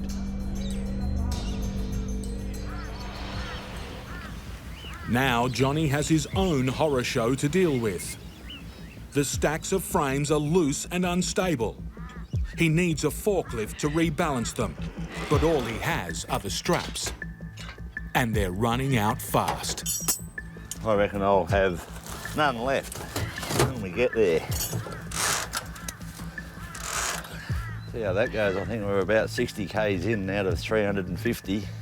He can't afford any more unscheduled stops. I've got to be there by 12 o'clock at the latest. I've got a forklift there waiting for me. Very good chance it will be late if this keeps up at the rate it's been going, and I'll be paying for a forklift for nothing. As he builds up speed, the corrugations start to bite. My main worry is that load staying on that truck. And now another hazard looms. Cattle grids. Oh, I hate grids. It might look smooth on this side, but 9 times out of 10 there's a big drop-off on the other side. Hitting it the wrong way could send Johnny's precarious truckload over the edge. Just got to walk every axle over the top of it. They end up breaking stuff. Oh, we'll get out and have a look at what's going on back there. Thought one of my gloves was missing. I was going to have to get around looking like Michael Jackson. Flash. He's only made it 20 kilometres down the road. At this rate, Johnny will run out of straps before he makes it to his drop-off point. Oh, looking up there, there's a sharp edge. He could be unloading sooner than he wants, on the side of the road. She's just all gone to shit. Both straps have gone. On the Nullarbor, Kurt Shepherd's load is getting more and more exposed. I know what I'd be doing. Kurt's tarps are getting shredded by the wind, and as fast as he fixes one blowout, another one appears. Yeah, I'll give it another go, see if I can get it somewhere that it can stay. Just don't pull it too tight. Yep, got it. All right. Let's see how long that's going to last. With more rigging than a pirate ship, Kurt follows his new mate Les back onto the road. There's still 200 kilometres of the Nullarbor Plain to ride out.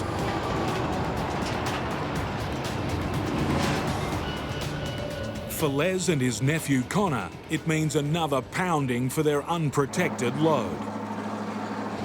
Where I'm sitting, I can see through the window and there's bits of metal from the roof swinging up.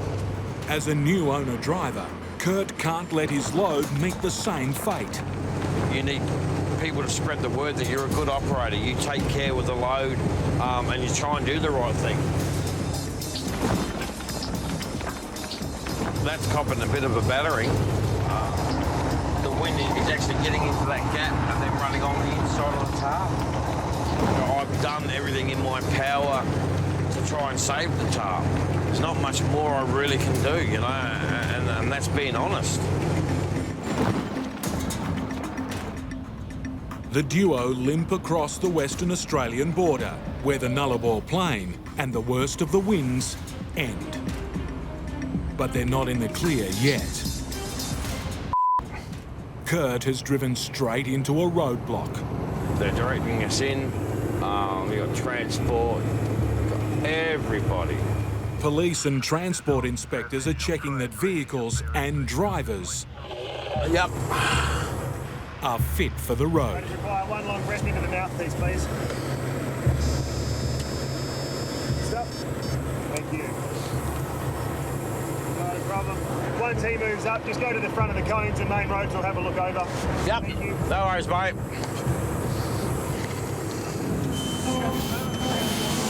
Just bear with me. Driving oversized loads is highly regulated. The smallest breach, and Kurt could be grounded.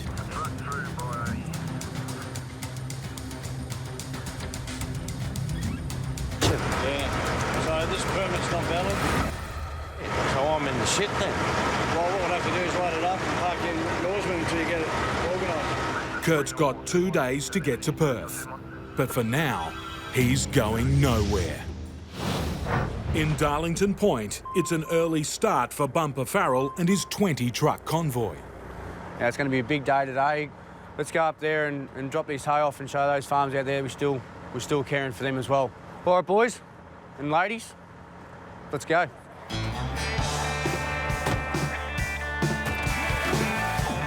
The hay runners are hauling 400 tonnes of donated hay, worth nearly $500,000, to drought-affected farmers in remote New South Wales.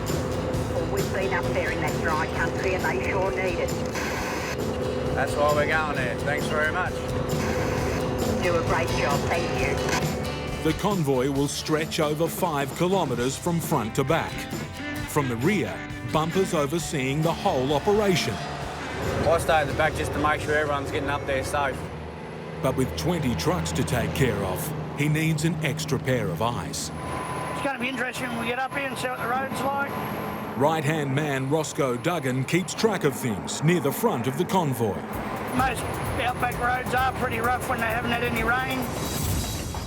They haven't even hit the dirt yet, and already the road's giving them trouble. Just this bit of road. It's got a lot of dips in it. It's like going over speed humps every 5 metres. Bam. The convoy needs to stay in constant two-way communication, especially when the roads are bad. Go check, please.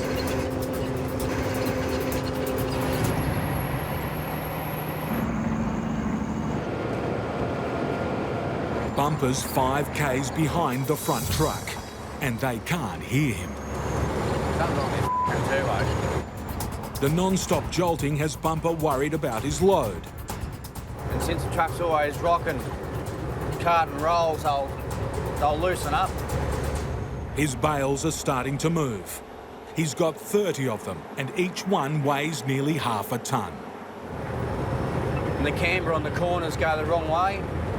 Hay starts moving too much. Bumper needs to act quickly or risk losing the load. The last thing I want to do is leave a few rolls on the side of the road that have fallen off. In the Tanami Desert, Johnny's load is inching its way towards disaster. This load's all shifting all over the place. To keep his house frames on the truck, he needs 15 straps on each trailer. That's 300 metres of polyester. I'm end up looking like a float on the gay Mardi Gras by the time I'm finished.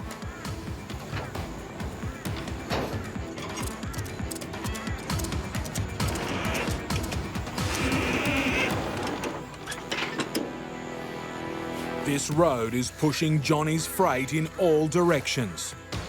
The way this is going, I'm going to have to put a long vehicle sign on. They want to come out by themselves, but they want to go back in. If these poles edge all the way out, the entire load could come apart. See how many's there when I get there. About 80 k's in now. Only 210 to go. I'll try and get up and running on top of these corrugations.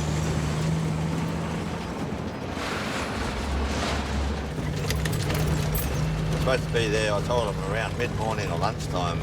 We're in mid-morning now, so we'll be battling to get there by lunchtime as well.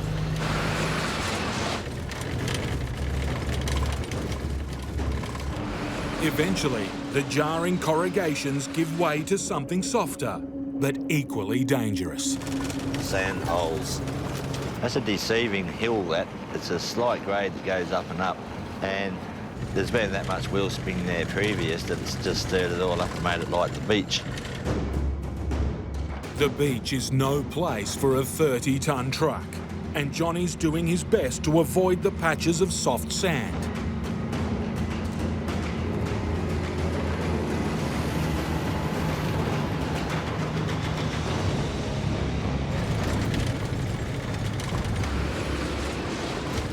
But now Johnny's losing speed.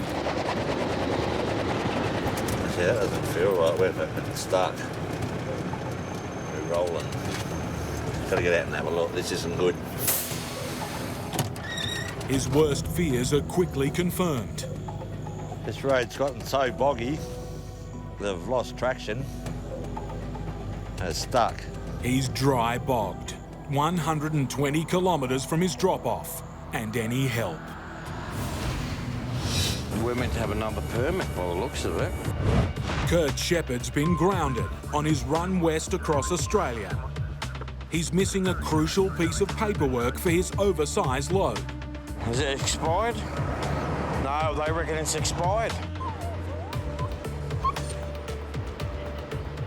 He gives his dog Kane the bad news.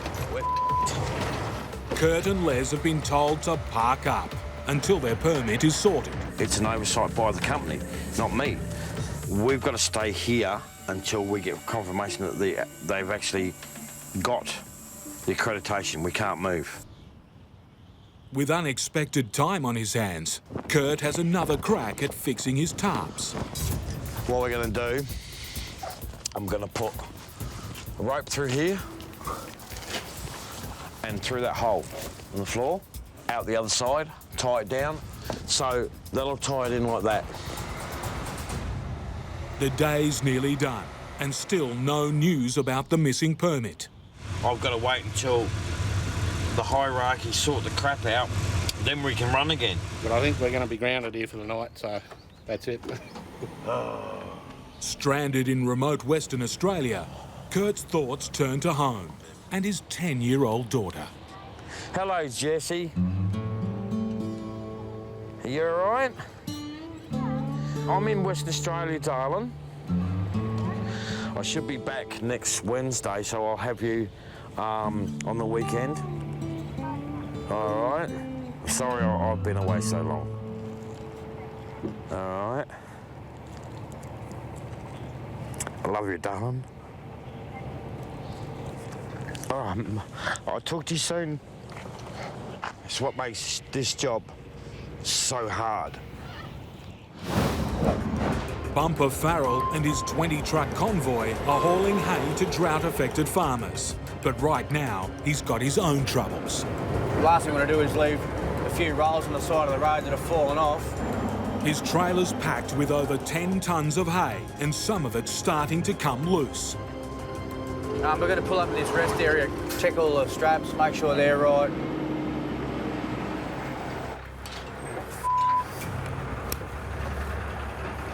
They eventually start squashing down more and more. So you keep doing your straps up all the time, checking them. Load secure. Bumper needs to hit the road, then catch up with his convoy. There's still 400 kilometres of rough bitumen to negotiate.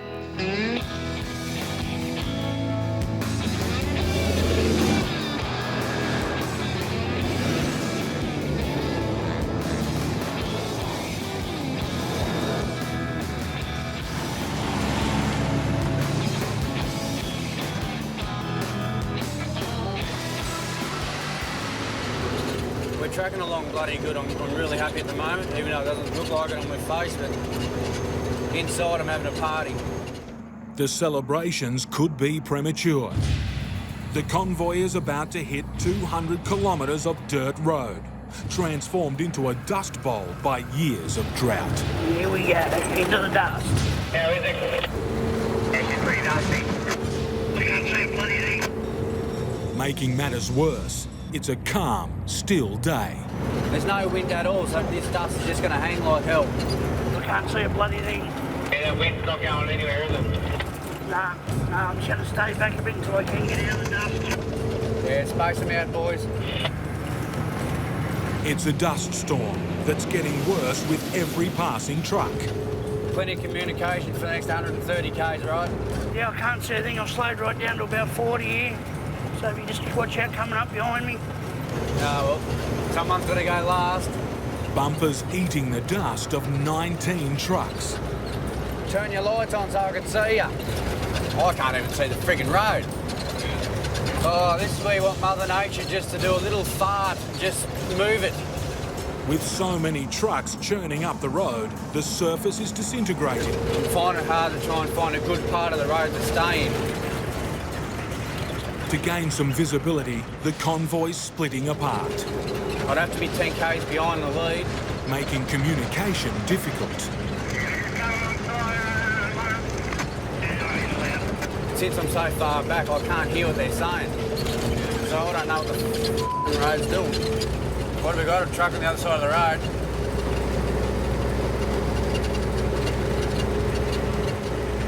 I'll talk!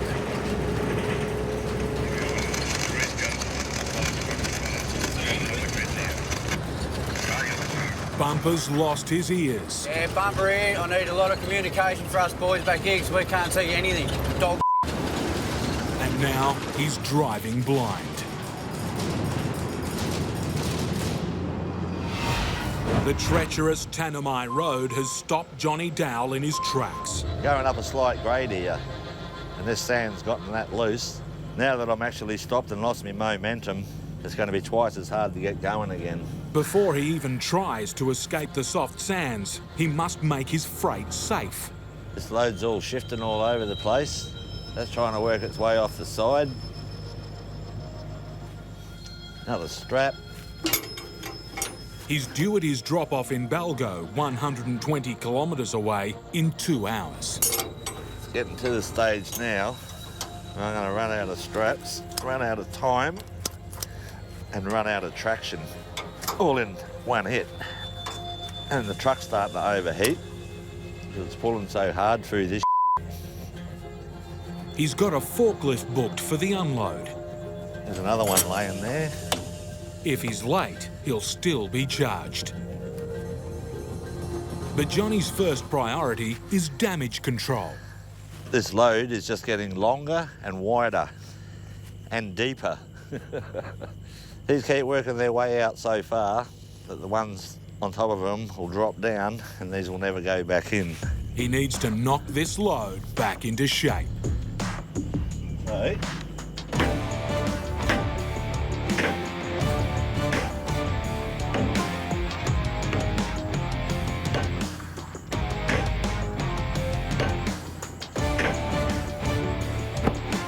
with the load secure, he can finally try and free his truck. we'll have to set the diff lock in, choose bog gear, and hopefully we'll get going. The diff lock will distribute power evenly across all the wheels, hopefully providing the traction he needs. This the old girl's cooled back a bit now, that little rest. Get this diff lock. I'm just hoping that I'm going to be able to get enough momentum to get over this grade.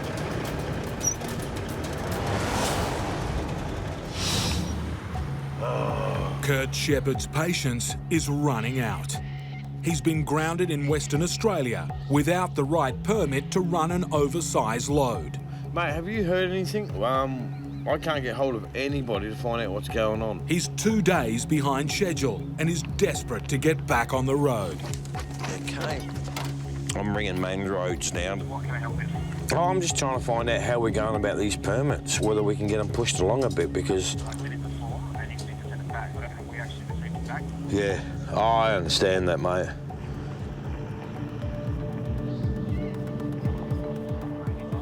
Finally, some good news. Thank you. Okay, you have a good day. So it's going to actually come straight to my email address. And there it is. Got it. We got it. We're done. Happy days. Happy days. Kurt and Les can resume their double act. Okay, Les, you ready to rock and roll? When you're ready. It's awesome to be on the road again. Still got about 700 k's to go. I don't know if we're going to make Perth before curfew, but we're going to give it a bloody good try now.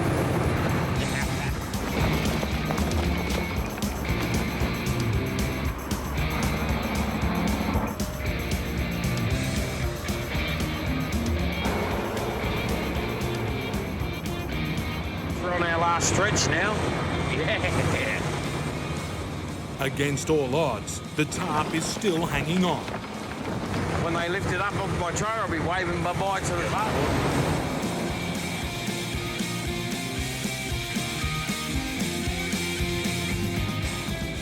Just as things are going well, Les is nowhere in sight. Mate, I've thrown the jack shaft. All right, mate. That's not good. Got to go walking back along the road to find it. A critical part that gives power to his wheels has fallen out. He can't go anywhere. He's stuffed. Bumper Farrell and a convoy of 20 trucks are in the eye of a dust storm. I can't even see the friggin' road. They've still got 80 k's to go, but the drivers are struggling, and it's getting late in the day. I'm so particular on getting out here before it's dark. If you come out here at dark with this dust, you won't see anything. Bumper at the back of the pack is getting the worst of the conditions. Yeah, look, I'm just going to pull up. This dust is ridiculous.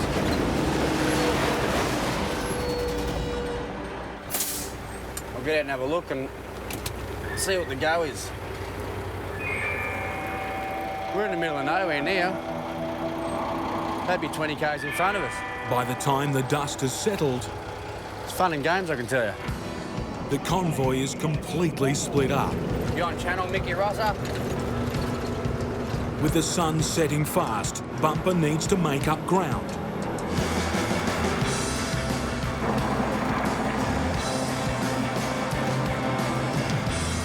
There's 10 k's to go. This sun's really starting to piss me off.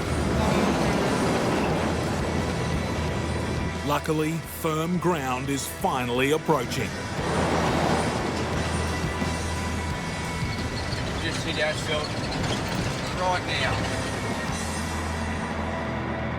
The convoy is waiting for Bumper on the outskirts of Wanering. It's been a long, hard day. Fair income.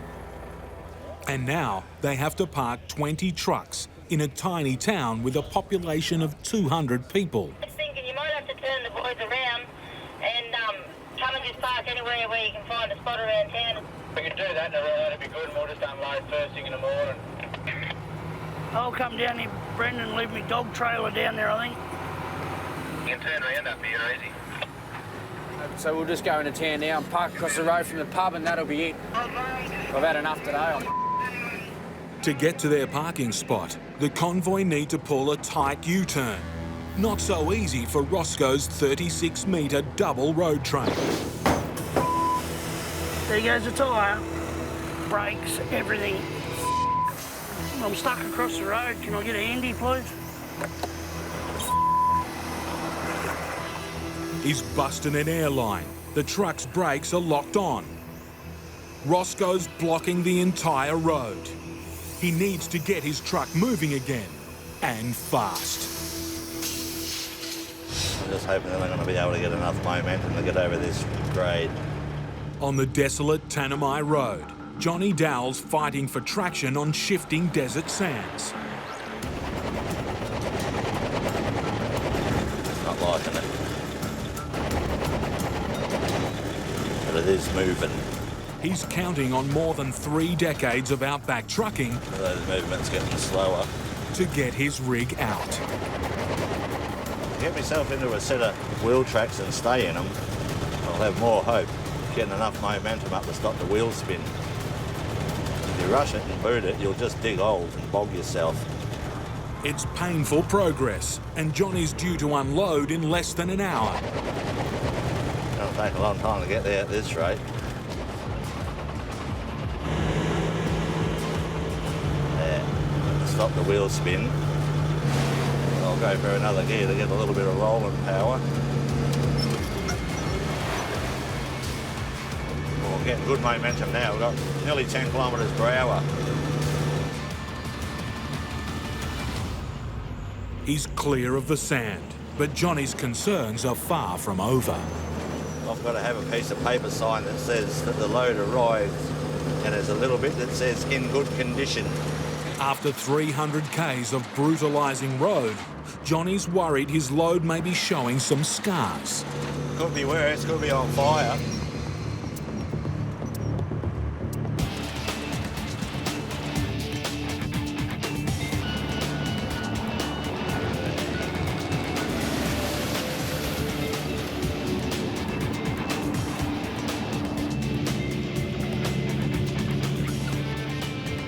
There's the turn off to Belgo. Oh, this is my time now. For now, it's a relief to leave the dust and the heat of the Tanami Desert behind.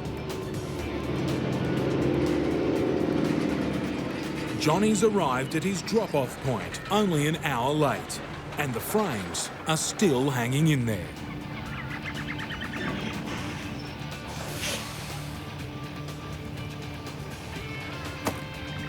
Belgo Hills community, and everything appears to still be on the truck. Might not be exactly straight, but it's here. The surviving straps have done their job, and the waiting forklift can get to work. Yeah, it's all right.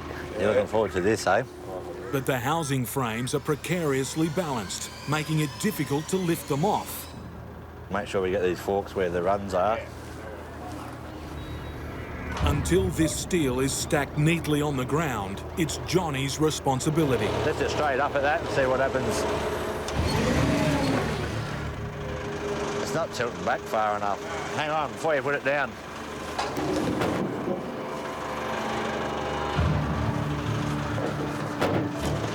This is not working. Try that. Damage it now, and the pain of getting it here safely will have been for nothing. Is that creeping down? Is it that? Go straight up.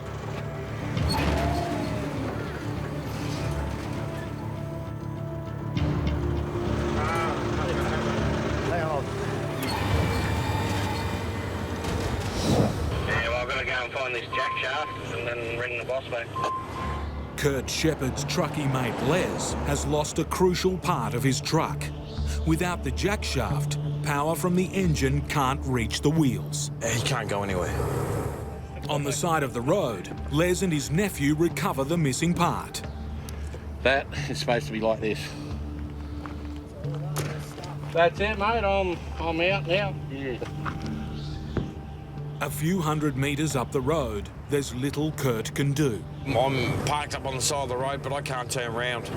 Yeah, no, that's all right, mate. I'll be staying here to the boss and get someone out here, I suppose. I'll give you a ring later, see how I go. All right, mate. Take care. Righto. I'm just gonna get going and he'll ring me and let me know what's happening. I might see him on the way back. He still might be parked there. You know, I'm over it.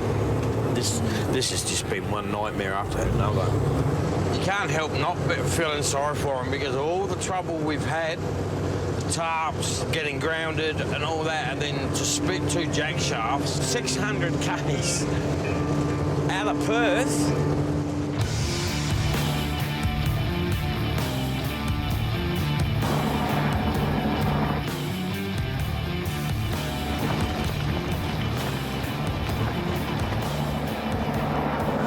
Not long now, mate. Kurt's closing in on Perth, and the tarps are holding on by a thread. Ripped all the way up the top, but I'm amazed it's actually held on so long. God, we're getting close now. Despite his own worst fears, he's done it.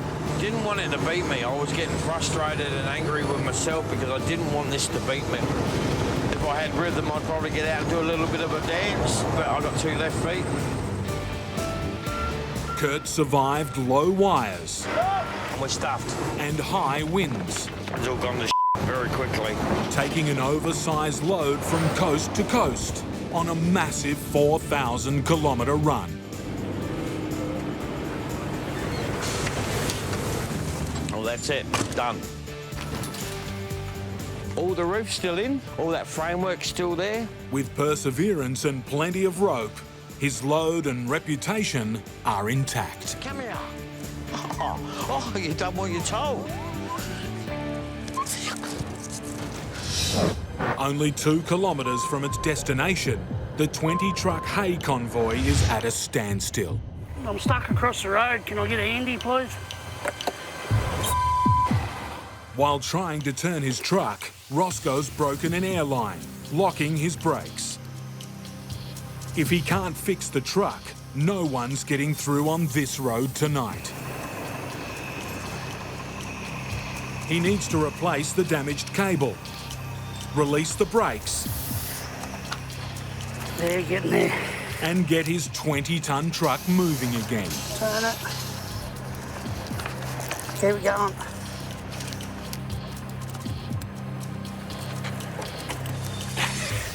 Sweet. Job done. Fixed. Hopefully.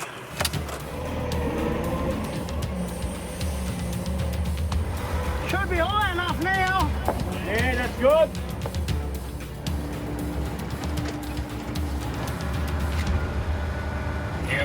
Now finally the day's over.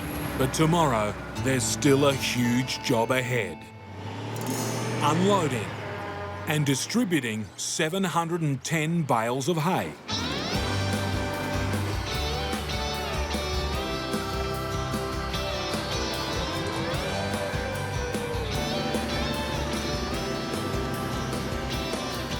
Farmers from across the region have arrived, ready to load up the donated hay. Yeah, it's a godsend. Yeah, it's marvellous. No, the hay's definitely going to do wonders for it, for sure. Mission accomplished. It'll really help out. It's just really good as well to have support from far away. 20 truckloads of hay safely delivered. Almost.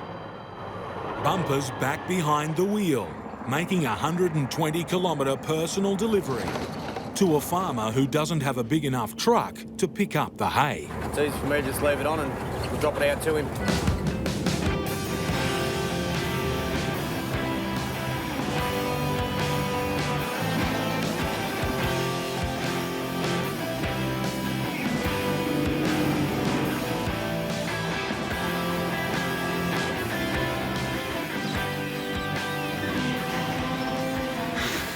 Probably ship it up about here somewhere.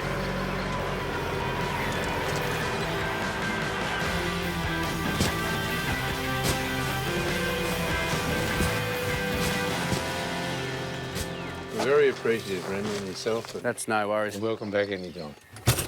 In a forgotten corner of Australia, Bumper and his mates have brought hay and hope by the truckload. At the moment, I'll keep going as long as the hay's there. And there's still a lot more to be done. Johnny Dowell has survived a gruelling trip across the Tanami Desert, only to hit trouble at his drop-off. His stack of building frames has come apart on the brutal drive here. So you've got to make sure we get both forks on a rail. Turning them into a dangerously unstable load. Yeah. The forklift must find the exact spot to safely lift them off. Try this again, see what happens. Just have to keep doing it until we get it right. There's no margin for error. An inch the wrong way and they'll topple over.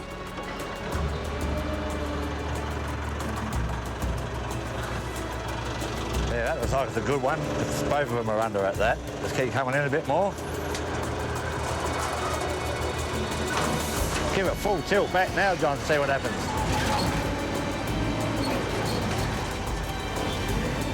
All right, lift it straight up now. If it starts creeping.